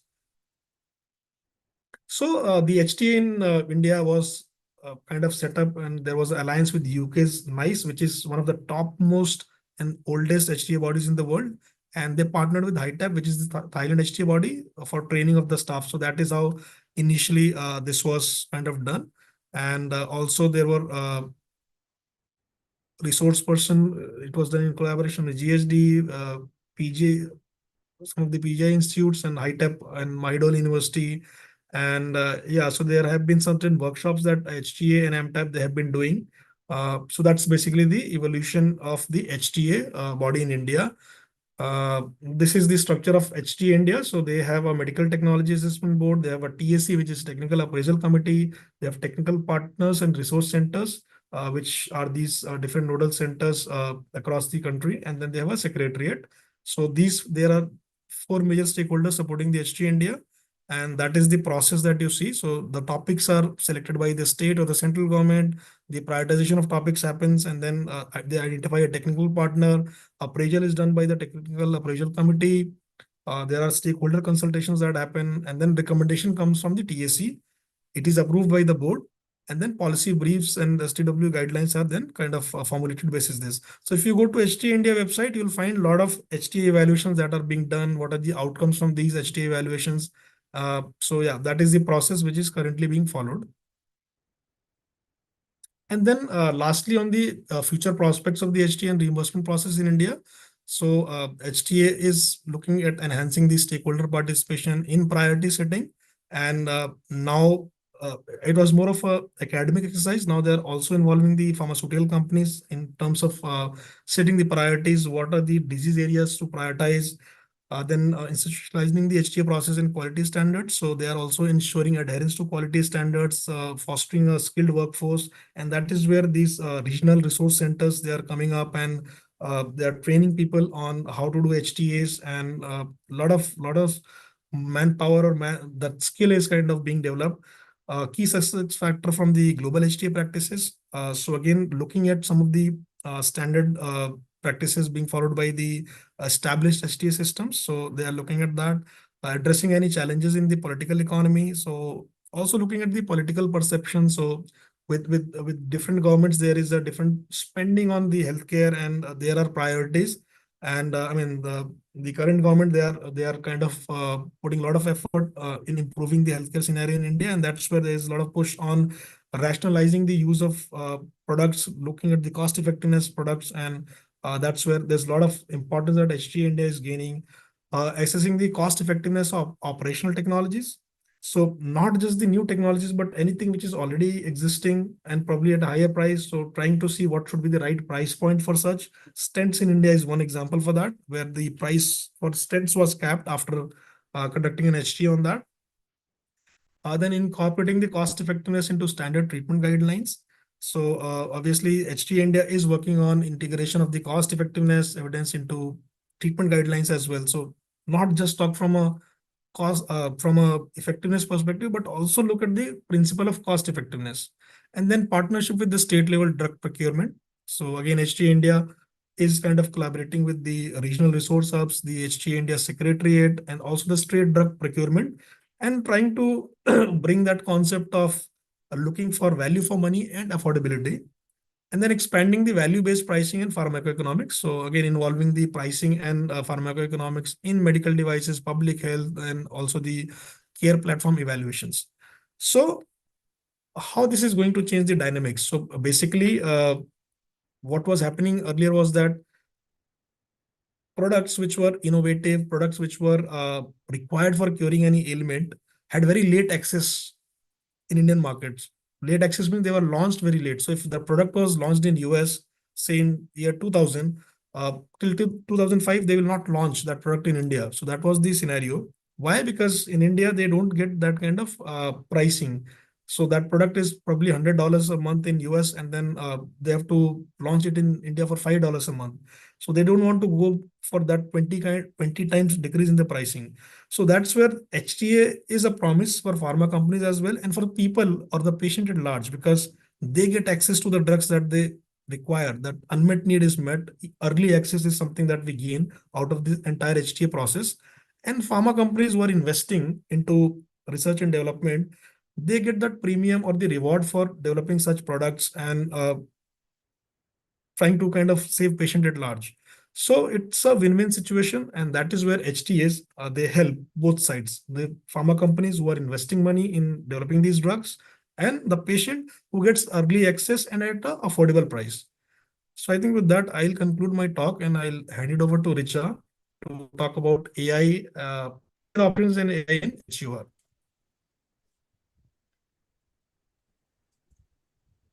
Thanks, Mahendra. Um, we have received lots and lots of questions. So maybe since I am with the participants for next few weeks as well, but I still want to take, because some of the participants are there only for this session. So I'll keep it short. I'll club career options, AI, and everything, and keep it very, very crisp. And then maybe let's focus on answering questions, because some of of them are only for this session. Okay, career options. Fine. So, guys, tell me one thing. How many of you use large language models these days for making your CVs, for reading about anything?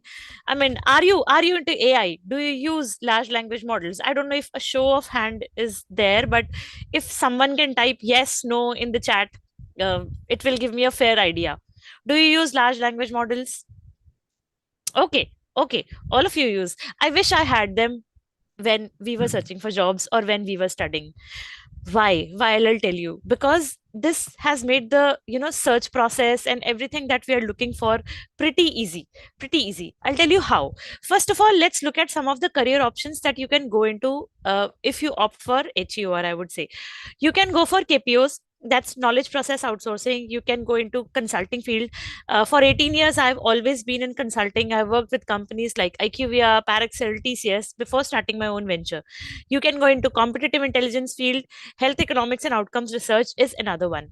With advancement of AI, there are jobs in metaverse, digital twin, which I'll take on as we go into the detailed sessions along the course. Then of course there are digital health analytics, AI, data mining and analytics form the top of it. Then the CROs exist. There are jobs in the field of clinical trials, real world evidence. Then comes government and private sector, drug inspector, pharmacist, health economist, HTA, and other nodal centers. Then you can join a core pharma. What do we mean by core pharma? Core pharma means GSK, Pfizer, Janssen of the world, and they have jobs in departments like R&D, medical affairs, commercials, HEOR, business development teams, and now many of them have their own GCCs where they have the delivery centers as well. Then, of course, the most respected and the most closest to my heart is the academics. You can join teaching and go into research as well. Next slide, please.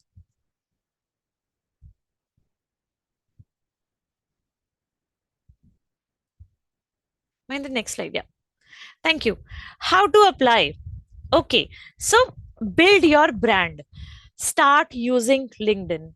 Do not wait that when I will reach to a certain professional level or when I will start my professional journey, I will build my own brand. Right? Start building your own brand since when you are in college, first year, or even before that. Get on LinkedIn, link with people, ask for suggestions, ask for mentorship. Okay, it's okay, not everyone responds, but people do respond. Reach out and communicate. Attend workshops and seminars like you're attending one. I remember, so I'm from Chandigarh. So when I was in my bachelor's and master's, although not many opportunities were there, but whichever opportunity I used to get, and as a student I could not afford much, right? Whatever opportunity I could get, whether it's a communication seminar or any other, I used to attend. Build your connections and networking help. They do. Use different job portals. Naukri Monster, I don't know how many use these days, but of course LinkedIn is one of the most buzzed one. Campus placements, yeah, I was lucky enough, and many of the campuses still have this opportunity where students get qualified through campus placements. Placement drives by various companies. Keep your eyes open. There are certain companies which have placement drives, let's say in mass scale, and they publish it and it has a very limited timeline. Then of course internal references. Reach out to your juniors, seniors, everyone that you can in industry, and do not feel shy. Worst scenario, the person will say no or a response will not come, but do not give up without trying. So this is how there are some of the techniques you have to apply for your jobs. Another thing that I want to tell and this time is, sometimes we do not know what skill set shall we acquire. My friend is doing data management, I want to do the same. My friend is doing SAS programming, I want to learn. My friend is doing R, Python. Do not go by the herd mentality. See, take a step back and see where you want to go in your career, what do you want to pursue. Instead of following what everyone is doing, focus on what you want to achieve. Take guidance. I know all of us are clueless at the start of your career. I still am, but keep on learning from others experience and keep on building on your career. I did my masters in pharmacy, specializing in pharmacology. I started doing my job. um, uh, After some time, after I would say after working for 12, 13 years, I realized I do not know terms like EBITDA, profit after tax. Who will teach me that? Because at that time I was handling profit and loss for my own account, right? At a company I was working previously. I did MBA and it helped me in building my basics. I can't even tell you how. Then, of course, I love studying. I wanted to study more. I did a PhD in clinical research, and all these things I did the second master's and PhD along with my job. So, learning never stops. And now, also, uh, any chance that I get to learn about anything, right? I do pursue the same. Okay. Next slide.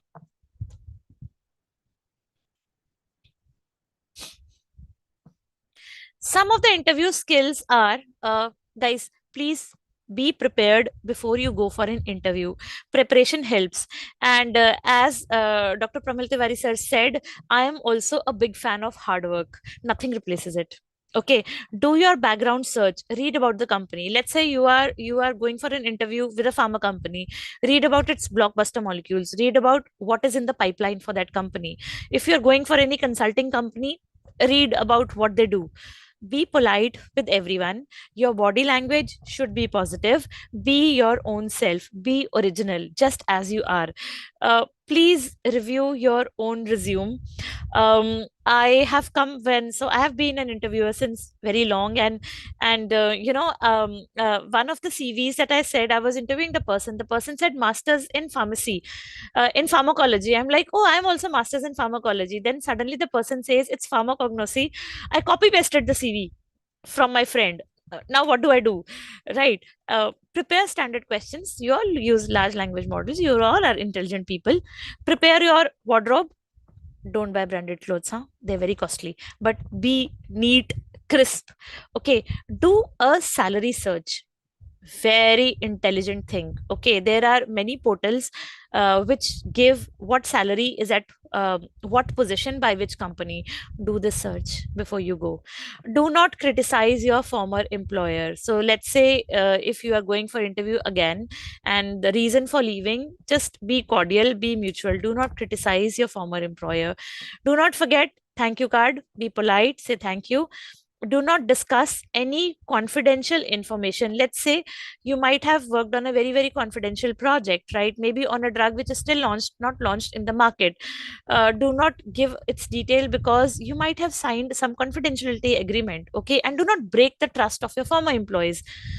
At the end of the interview, always ask for a feedback and the next steps. How did I do and what are the next steps, please? Okay, next slide.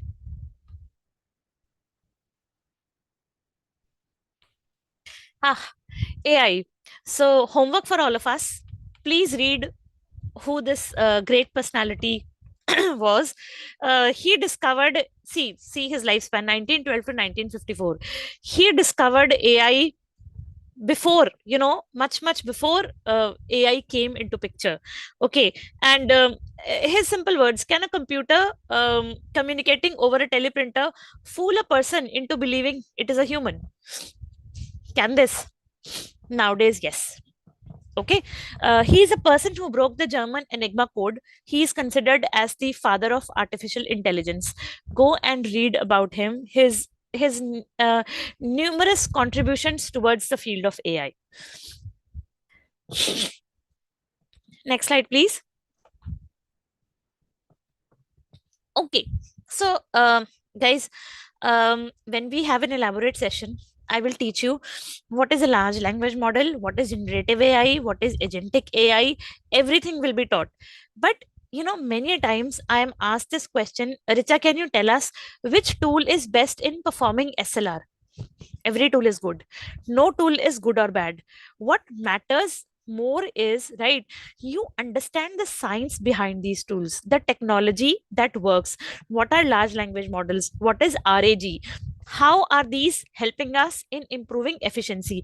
All tools are good. So we are not here to judge any tool because every tool is at its best. Okay, but what we are trying to say is, with coming of these technologies, our work can become faster. Treat AI as enabler. Treat AI as a part of your team. I was at a conference last week and they use a lot of AI. So people asked them a question. So it was a panel discussion. Is there an inhibition from the employees when they use AI? So they fondly said, like, we have named AI something and we consider AI as a part of our team. Okay, so people actually adapt to it. So what we say, the results are still, you cannot compare. Some of the large language models give a very accurate result. Some give maybe results which are distant from accurate. The large language models hallucinate a lot, so we will also learn how to stop these hallucinations. Nowadays there is a concept of bring your own large language models as well. we will discuss. And if you see in my slide, I have put examples of various large language models that are being used. uh, do you know the new name for Facebook? Of course you must be knowing. So llama is large language model for Meta. That's the Facebook, right? That is used. You can see that on your WhatsApp as well. So it definitely saves I mean, say it makes work less labor intensive. It helps in achieving the results faster, but you still have to have human in the loop. Data crawling is something which is still not allowed by a lot of databases, lot of journals. So it's not 100% AI. It can never be 100% AI, but definitely it is rapidly transforming and significantly improving where we are moving. I attend conferences where I see robotics, where I see humanoids. Definitely agentic AI is helping, in a lot of spaces where you collect data. So I'll just give one example. So I was at a conference again a few weeks back. They have made one tool on agentic AI, and it is specially for the elderly. So every morning, elderly gets a phone call, and the agentic AI asks how the person is doing. Okay, and from the tone of the way or the voice the person answers, it asks the leading question. So agentic AI is something that understands your emotions, that understand your tone of your voice or maybe your facial expressions, and then asks the question. So sometimes the elderly say like, I'm not feeling well. Then the agentic AI reminds, did you take your medicine? It's in the white box below or something. Or in case required, so it has progressed so well that if the elderly doesn't answer in 3 calls, the call is transferred to the caregiver. And if the elderly patient says, I need a doctor, or I need an ambulance, agentic AI dials those number, and the ambulance or the medical care is reached at the doorstep of the elderly. So especially for parents. So sometimes people like us have to leave our country, our cities, and work in different environment. So sometimes parents are left alone. So these kinds of tools are enabling us to take better care of them. And as I said, nothing can replace a human touch, so human in the loop is very important. Next slide.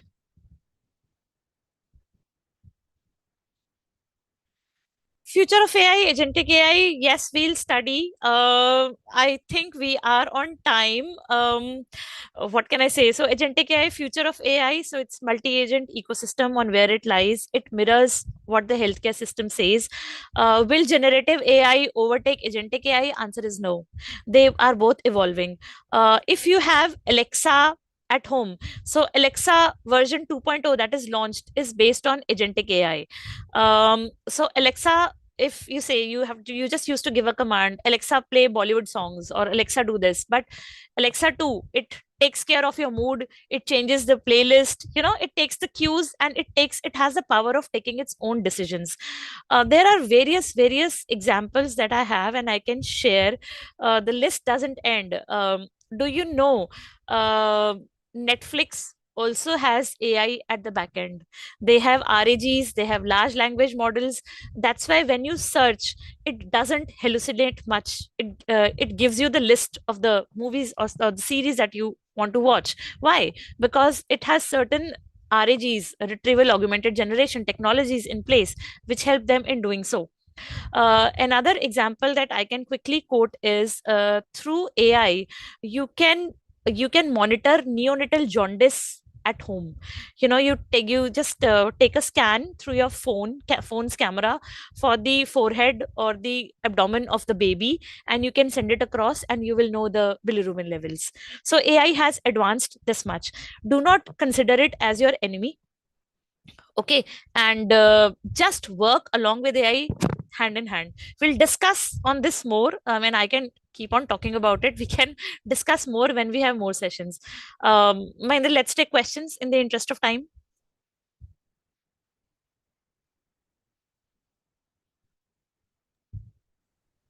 Sure. Wonderful session. It was really amazing and insightful. I was here and listening to the entire session from Mahendra sir and now Richaji. It was really wonderful. And guys, one announcement. If you still, want to register for the course, we still have some 5, 6 seats out of 100 paid seats. So if you wish, you can still register to this course. Okay. Yeah, now we can take the questions. Yeah, and you have to be a Richa, Rajpal, Akansha, and Sharmila for a few weeks to come, where we'll take you through systematic reviews, hands-on Absolutely. meta-analysis, Absolutely. modeling, and of course AI. Yes.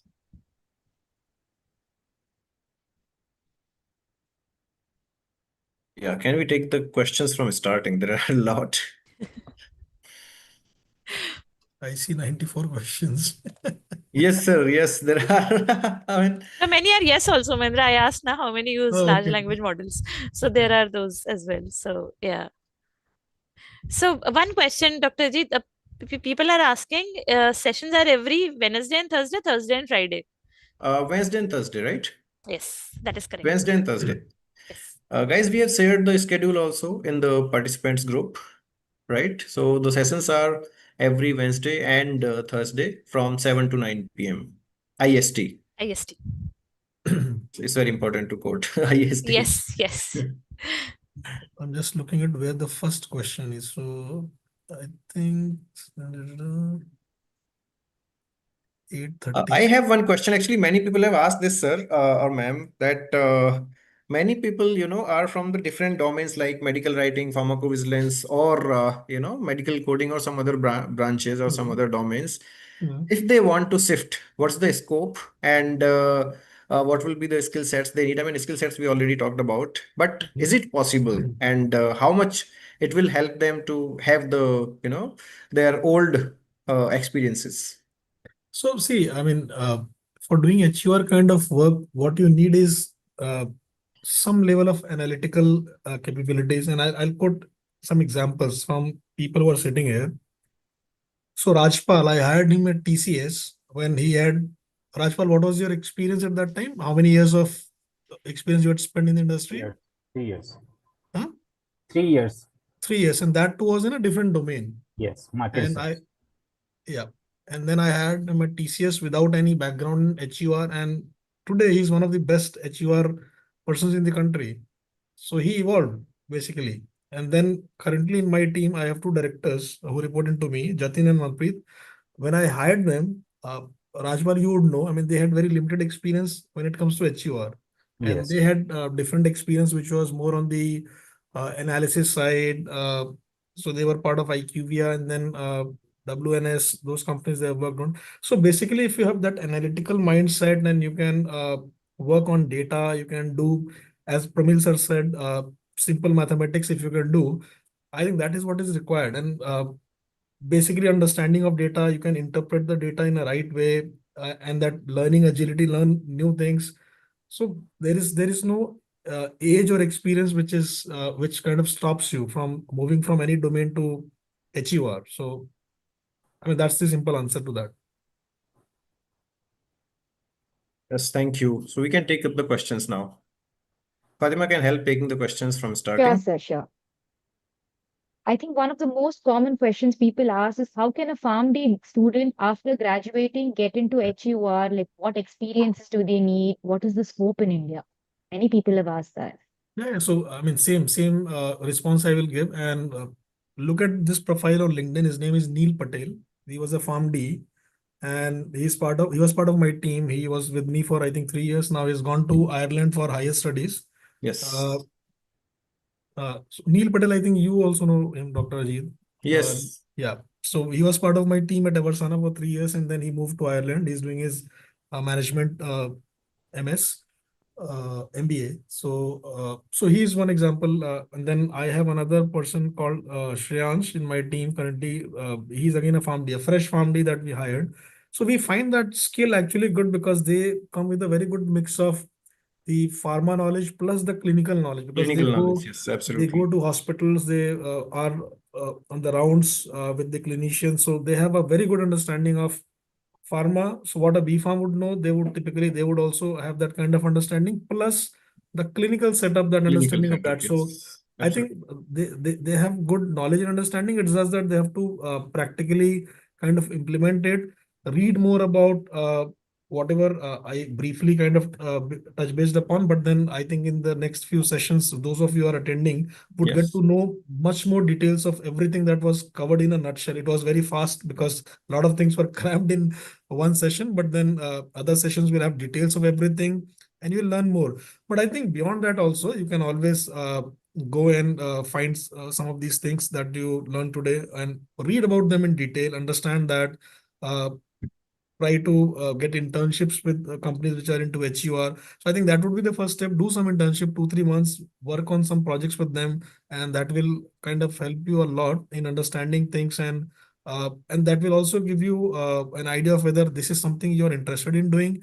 Because once you do PharmD, probably you'll prefer being in the hospital. I don't know. I mean, different people, different perceptions, different choices that they make. So that will also help you understand whether you really want to be in the HUR space, or do you want to be in the clinics, in the hospitals, uh, doing that kind of a job. So, I mean, personal choice, but yeah, these are some of the things that you can do uh, to get into the HUR space. Thank you, sir. Another question is, when are these RWE studies carried out, before approval or after approval of a drug? Both. So see, when we do RW study before approval of a drug, it's about looking at the RWE data for the competing products, because your product is not launched Not yet. launched. So technically you cannot do a RWE study for your product.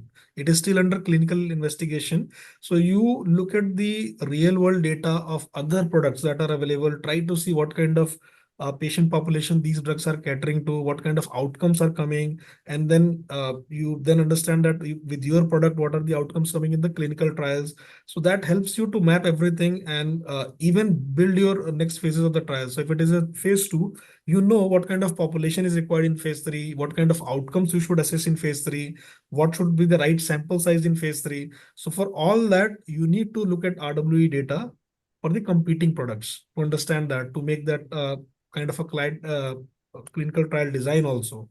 So that's where, when we say RWE study, it's not for that product pre-approval. It's only post-approval, which is specific to that product. Thank you, sir. Another question from Rashmi D. Naik is, what are the common databases that we use for RWE studies? Depends on which country you're talking about. So in India, we don't have any patient databases as of now. What we have is part of the National Digital Health Mission, and that is going to take another 3 to 4 years to have any reasonable data for analysis. But if you look at other countries, if you go to US, or if I have to talk from Asia Pacific, so in Japan you have JMDC, MDV. Then in Taiwan we have NHIRD. In Korea we have HERA, HIRA. So these are some of the databases in countries which are closer by. And then if you go to US, there are tons of databases, different databases. You can look at Trovan, and Richa can name a few because she has worked a lot with US databases. So yeah, so depends on the Komodo, country. Flatiron, IQVIA, Optum. Yeah. So it's a claims database market, right? Yeah. So lots and lots. And in Europe, if you move towards European side, there are lots of registries available. So, and real world evidence has different connotations across the globe. So at some parts of the world, like APAC, it is more of prospective, retrospective studies. When it comes to Europe, UK, they talk more about registries. And when you go towards US side, it's all claims database. And there are tons of them available. Yeah. Yes, so the next question is, Ragul E says, patients are often compelled to purchase high-cost medications during critical illnesses due to the lack of accessible, affordable alternatives. So he wants to know, how can we bridge the gap between cost and perceived value in drug therapy? So see, HUR is all about that. That's what I was, when I was taking the example of HT in India. So what HT in India is trying to do is, obviously, if a product is costly, they would try to evaluate and try to see what should be the right price point for that product. And is it actually worth uh, bringing that product in the overall reimbursement scenario, and can they reimburse it? So it is about looking at the cost effectiveness, value for money, if it is value for money, and then also the affordability for that product. And the overall pharmacoeconomic science is about bringing that product to a country like India, providing early access to patient, even if the product is high on price, what can be the patient assistance program that can be built basis these evaluations. So all that is being done to help that patient gain access to the product. So yeah, I mean, we are still at a very early stage when it comes to India, but still companies are trying to bring these products to patients with some kind of assistance programs. So for example, Keytruda, I think it's a very expensive therapy, but what MSD has done is that if you take 5 cycles, and this is for one of the indications where you have to take 18 cycles of Keytruda. If you take 5 cycles, next cycles up to 18 are provided free by MSD. So that is one example. And this is with other products as well, which are very expensive. But the whole idea is to provide access of these products to the patient and probably making it more cost effective by these kind of schemes. But this may still be out of, people's affordability, which is true in India. Yes, sir. And the next question is many people want to know if they can transition from medical writing to HEOR, from research to HEOR. How do they do the career switch? Because I think people got really inspired by the webinar and they are like planning to switch. How do we go about that, sir? Send your CVs, we'll evaluate and we'll see. But the response remains the same as I put an example of Rajpal. So, see, it's all about your willingness to learn, your agility, and your analytical mindset, because that is what is required. And I mean, if these three things are there, then obviously you are a good candidate. And do your best in on-job trainings, I would say. Leave no opportunity to learn. Work as much as you can on projects. Learn, learn, and learn. That's key. So that's basically your learning agility, how Yes. willing you are to learn new things. Yep. So next question is Devansh wants to know what is the HEOR demand in India? Like, is it highly demanded? So if you people are aware of GCCs are Global Capability Centers, and almost uh, every company out of the top 10 pharma, they have set up their GCCs in India. And within GCCs, HEOR is one of the biggest groups. So they are employing a lot of people for HEOR. So I think the demand is multifold as compared to when we were being recruited for HEOR. So the demand has grown multiple times. There are companies which have like people who are like interns, so 150, 160 member teams. So yeah, there is a growing demand, and it is going to grow because there are other MNCs which have not set up their GCCs. When they set up, HUR is going to be one of the major functions in that. Yes. People want to know, are there any books or resources that we are supposed to read in order to get uh, more knowledgeable about this field? Pharmacoeconomics from practice to, I'm not getting the name. I mean, it's a very good book. I think it was available or so I'll just check and I'll put that name. It was a freely available book. So it's a good book to start with. But otherwise, you can also go to SPORE website, spore.org, and there are a lot of reading material available there as well. Rajpal is searching for the book. Rajpal, once you Yeah. search, just put the link. I can see Yeah. him searching. It's Yeah. pharmacoeconomics from practice to theory, I think. Practice to Rajpal, just theory it put is. practice to Yes. theory, yeah. Yes. Yes. Just see if it is freely available, then send that link. All right, sir. The next question, Mohammed Fahad wants to know what needs to be done to ensure safe and widespread use of AI in HTA and HEOR. Safe and widespread use. I mean, so I'll try to answer this, and probably Richa can jump in. So one thing is, I mean, obviously, when we use AI in our work, it has to be the pro versions or the paid versions. So we can never use free versions of these AI tools, because free versions essentially mean that whatever data you put on them becomes public data, and others may also have access to that. So we are working for clients. We are working for some of the innovative molecules, some of the research which is still under the wraps and it's not in the public domain.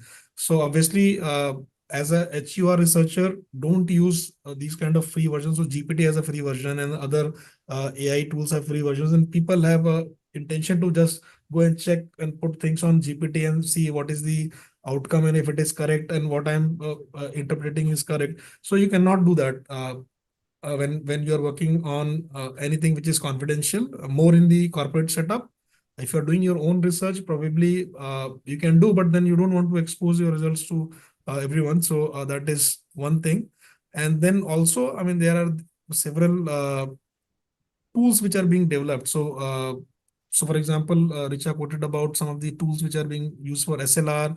There are tools which are being used for developing pharmacoeconomic models as well, Models. using AI.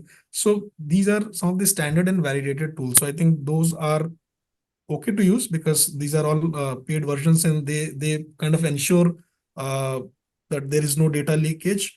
I mean, nothing is sure, because even banks, they get hacked and your data gets leaked. And there was a case where the hospital data was completely Yeah. accessed in the US. So I think nothing is 100% proof, but yeah, there are ways to kind of minimize the risk. And these databases, they have the CDS, confidentiality agreements signed, right? So yeah, that's another layer that adds to it.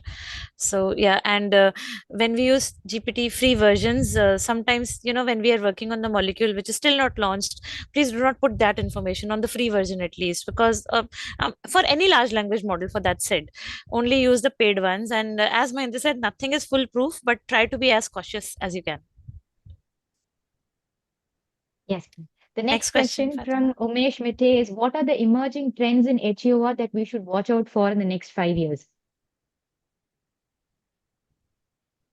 So emerging trends, I think, I mean, the most recent trend is AI, use AI of in AI, HEOR. how is AI is disrupting. So all those Yeah. things, and probably Richa, if you want to talk more about that, but yeah, I think that is the most recent trend. And again, these trends will differ from country to country. So in India, if you talk from HUR perspective, so we'll talk more about how the HT in India is evolving from a HUR perspective. Uh, so now they are inviting industry to be part of some of the prioritization activities. They want industry to submit HTA dossiers. So those are the things which are happening. And also data which will come from this National Digital Health Mission, that is also going to kind of provide a lot of local data, local input in these kind of evaluations. So that is a trend for India. Trend for any other country would be different. Trend for US and other markets is mostly the AI, how AI is going to impact, how it is going to get leveraged in most of these HUR evaluations. So it will differ based on the geography. So in real world, one of the concerns that we generally have is data. How to get the data, how to get a good quality data. Data you get, but it's not data, it's noise, right? Most of it. So AI can help more in structuring this unstructured data. So I myself see so many apps being developed, and where the data that is in diversified form or it's unstructured, there's missing pieces. How AI is bringing all these pieces together. Being in Singapore, I get exposed to a lot of companies which are developing apps like Healthify Me, many other apps where now you have those kinds of data, patient data available. Okay, so I think now the challenge for from where the data will come, is it authenticated, is it for real? Those are, I think, the trends to watch along with AI. Yes, ma'am. The next question from Sandeep Ghosh is, can you give any examples about these studies being conducted in India and how its outcomes affects any real example, any studies in India? So I quoted the stent example. So what happened was, in India, stents were very highly priced, and for most of people, stents were not affordable. So I think, if I'm not wrong, it was like 1.25 lakhs for some of the elucidating stents. And then HTA, when it got established, they did this analysis, and they said that 1.25 lakhs is very high price for a stent, and they came up with a price of 27 or 28,000, Yeah. and they recommended that to government, and overnight the prices were capped less than 30,000. So that is one example which was practically implemented. And then the reverse example. So one of the companies, they said that your analysis is, I mean, it's not comprehensive. So HT said, okay, you do your analysis and let us know. So the company, they did their analysis and they kind of submitted for a price revision for 1 lakh. And they got that price revised. So that particular company is getting 1 lakh for their particular stent. So stents are different kind of stents. So that particular stent is getting 1 lakh. So this is a very good example wherein you see where government was able to cap the price using HTA data, and then the company was able to reverse for one of its stent using the HTA analysis. So both parties, they, I mean, are in win-win situation.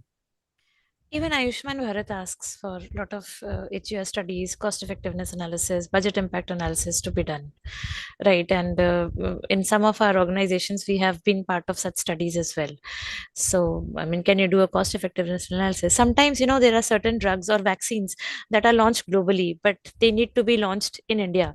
So, a cost effectiveness analysis is done, a global model adaptation is done at a country level. So, those kinds of studies, yes, they are being done in India. Yes, ma'am. Our next question is, what is RWE versus HTA? What is the difference between both of them? So RWE is, as I said, RWE is more about generating data once a product is already launched. And this is mostly to influence the practice, clinical practice. So what happens is uh, a drug which was used for, let's say, last 3-4 years in US recently got launched in India. But doctors in India, because the drug was never tested on Indian patients, are a bit apprehensive in prescribing the product because they are not sure about whether the product will work on Indian population or it may have side effects on Indian population or Indian patients. So they're not confident. So once you generate this local data and you try to showcase that data to these doctors, that influences their practice and they may start prescribing that product. So that is the purpose of RWE, whereas HTA is about once the product is launched in that country, it helps the product to get into reimbursement. So in government systems, government hospitals, so it's basically helping you to get large bulk purchases. And if your product kind of gets into the government systems, obviously you make a lot of money as a pharma company. So every company wants that their product should be reimbursed in that particular country. So these two are different. And then after some time, you will also need the real world data for your reimbursement extension. So once your product is like 2 years, 3 years down the line, you'll again have to submit your application for reimbursement. There they will ask for the real world data from that country. Initial applications, you can use global data, but then after that, you'll have to use the local data. That's why RWE needs to be generated as part of the this entire continuum. Yes, the next question is, do we get trained to access data sources in RWE jobs, or that's a prerequisite to know the data sources in and out? Depends. Depends. So if you are working for example, US or European geography, so you should have some familiarity with different databases that Richa spoke about.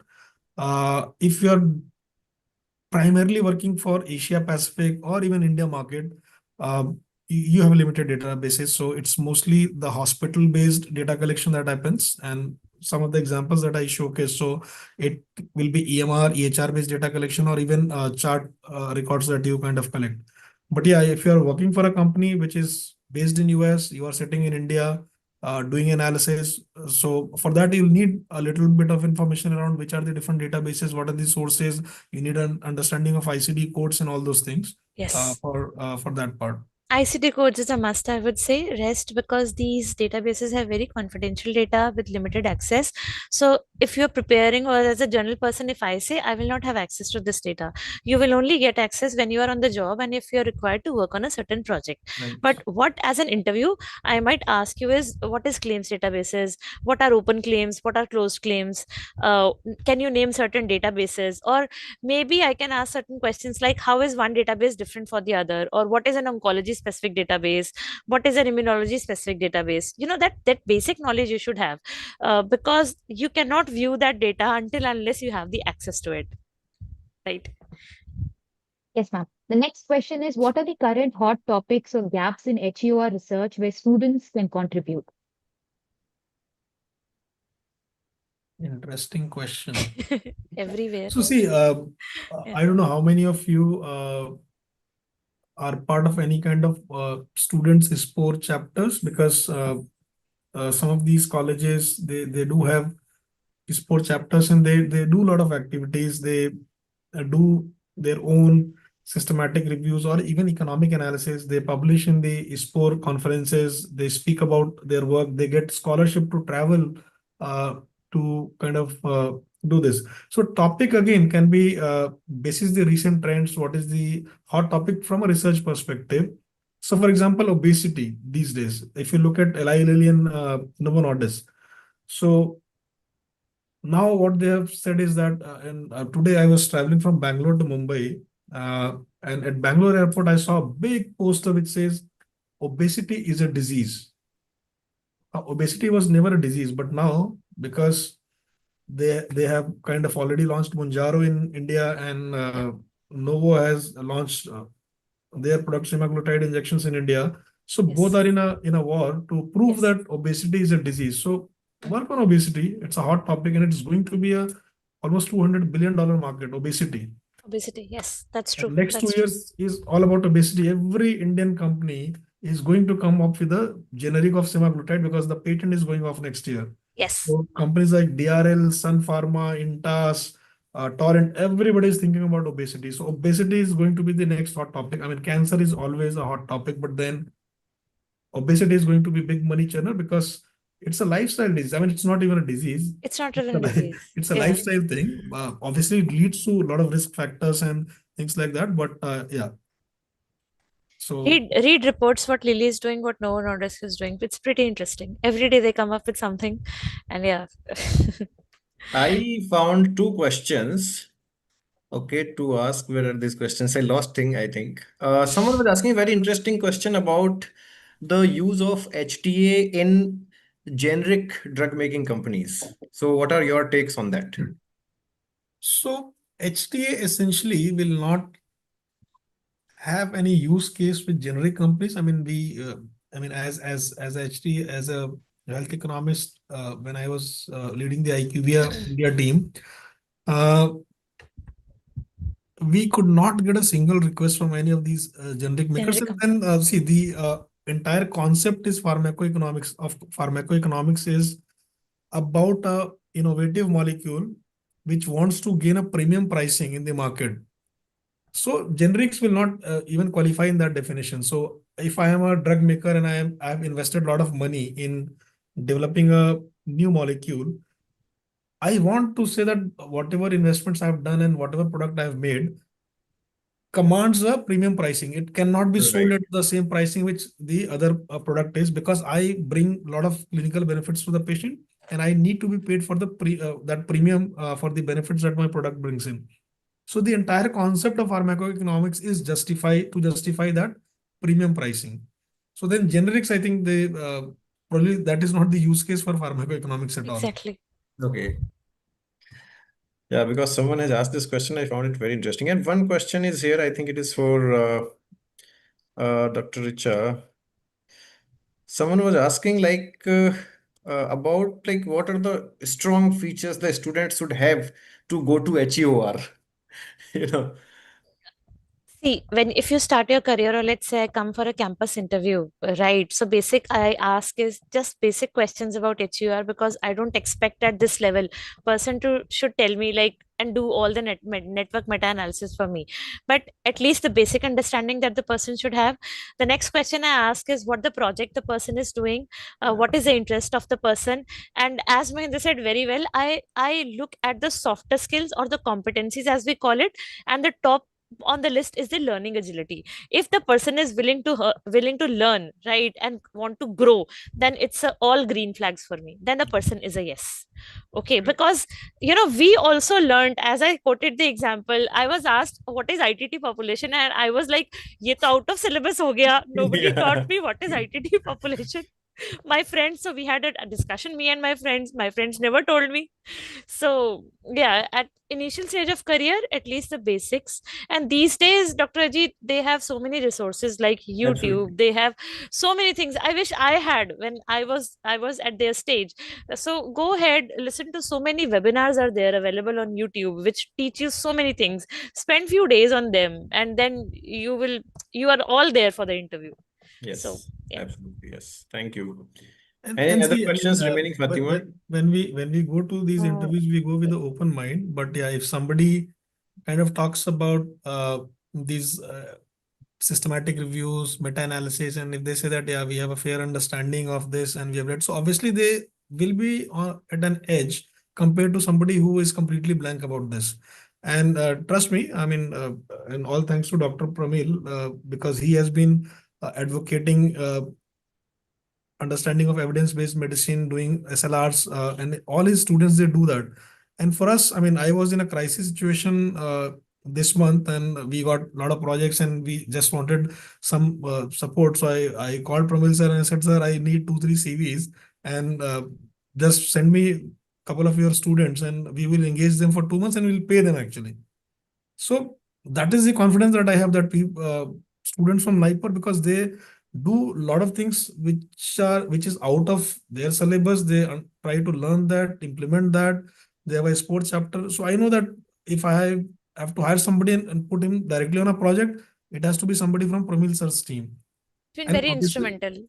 yeah, very, very. And then obviously, it's not that we only hire from that team, we hire from other teams as well.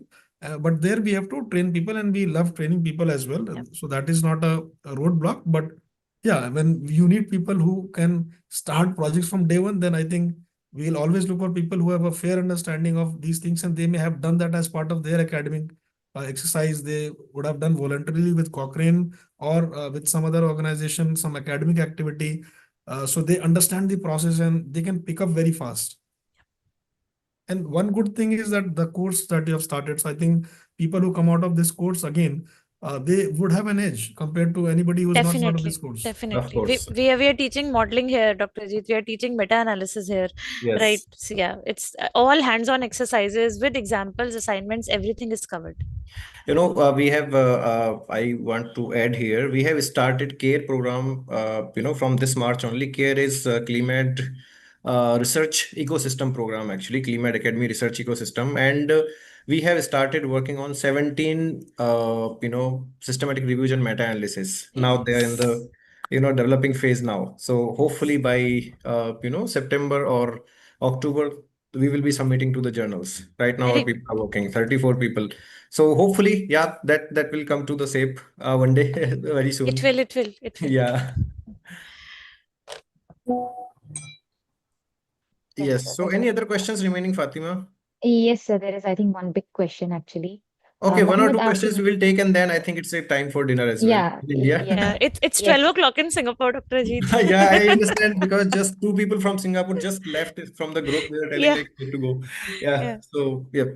yeah. We'll just take this certificate कब question. मिलेगा इस question का answer तो मैं दे देता हूँ certificates will be coming by Friday guys okay you don't have to run behind me before Friday we will deliver your certificates by Friday okay Friday not tomorrow Friday next Friday okay Okay. Not tomorrow Friday next Friday yes Uh, please go Yes, ahead sir. Please go ahead Yes, Mohammed Asim wants to know, like after COVID, HEOR market was suddenly down in India, but now emerging. Can you tell me why did it happen? See, the simple reason for that is pharma, most of the pharma companies, their product sales went down. And some of them also holded back their Holded recent back. launches because the focus was entirely on COVID, and those companies which could develop the vaccine, they gained a lot. So Pfizer made $40 billion because they were the front runners when it came to developing a vaccine and developing it in very short span of time. I think 7-8 months, and they were ready with a vaccine. Now there is a politics and there is a lot of talk about that. I'll not get into that because Pfizer is a big client to me.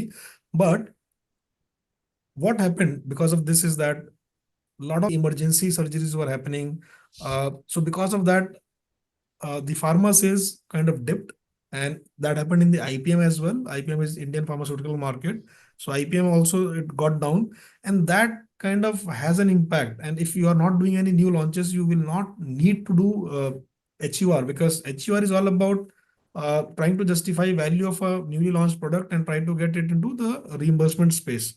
So if launches are not happening or launches are delayed, so there was a ripple effect of that. And because of that, yes, as you rightly said, there was a downfall. And it's not that we have completely recovered from that, because after that, we had the Russia-Ukraine war. And then again, things were happening. Now it's Israel-Iran war. So things impact, and there are long-term impacts. And that is what Pramil sir was talking about. So macroeconomics, microeconomics, all that is what impacts the pharma market. So there are several Exactly. factors. Exactly. External, internal, macroeconomics, microeconomics. Yeah. Yes, sir.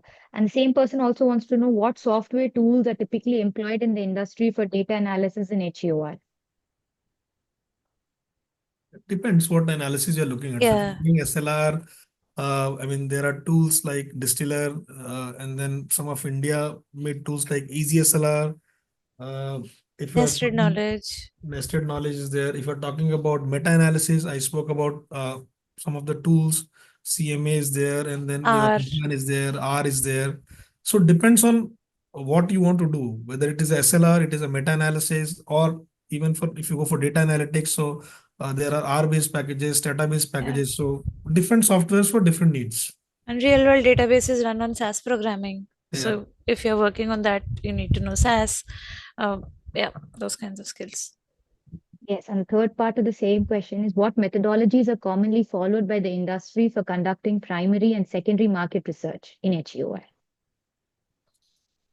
So primary PMR is again either you do face-to-face interviews, you can do computer-assisted telephonic interviews, you can do telephonic interviews. So that would be the methodology. I mean, 2, 3 methodologies that are generally done. Online surveys we do at times to gather data.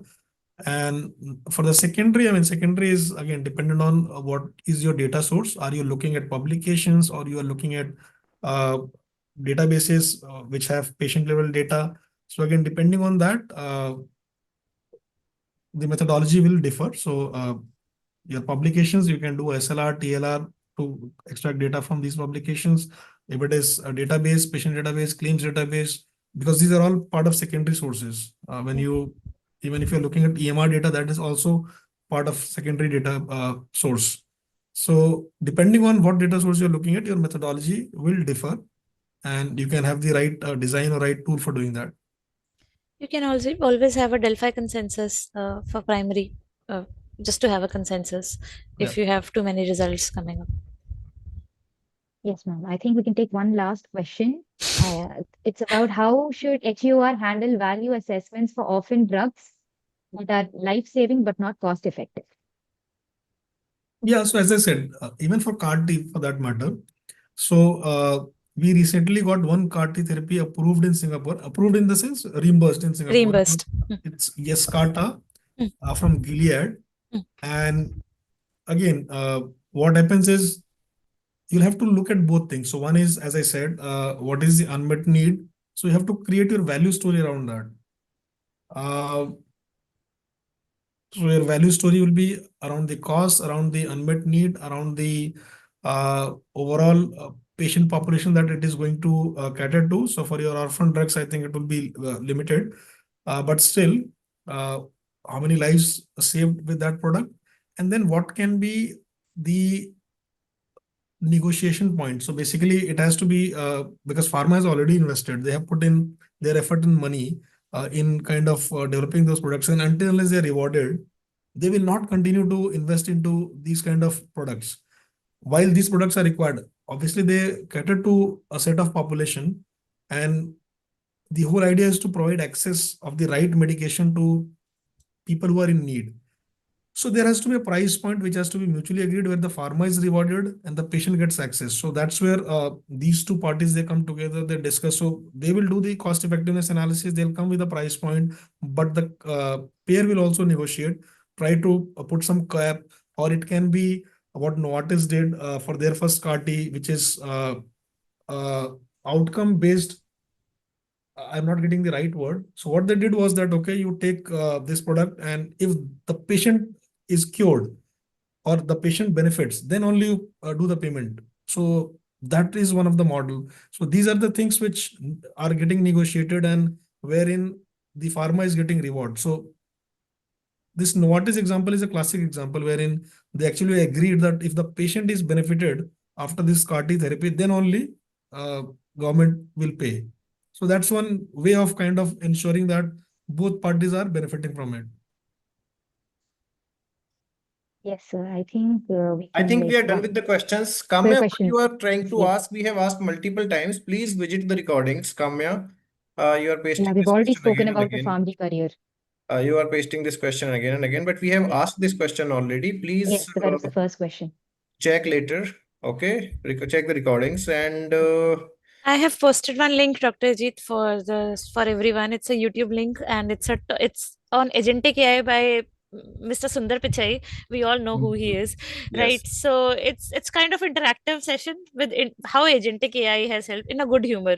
So Yes. if you have time after the session, please go through it. It's a quick one. I'm sharing this in the group as well, Sure. so you know people can access Sure, that there. sure. And I think Akanksha ji has shared the link to the book also. Yes, she has shared the book link as well. Okay, so guys, thank you very much. And your certificates will be delivered by next Friday. For sure. Otherwise, we will try by Sunday. Don't worry. Okay. Right. So thank you very much. It was a wonderful session, Richaji and Mahendra sir, and a wonderful audience. They asked a lot of questions. They sent almost 300 questions in prior, and now they are all sending a lot of questions. They are very eager. They are very, curious to know, and very much into the HEOR. It looks like they are, here to learn a lot. So guys, whatever questions are remaining, we will cover in the upcoming classes because we have to respect the time, right? And it's already 42 minutes past 9.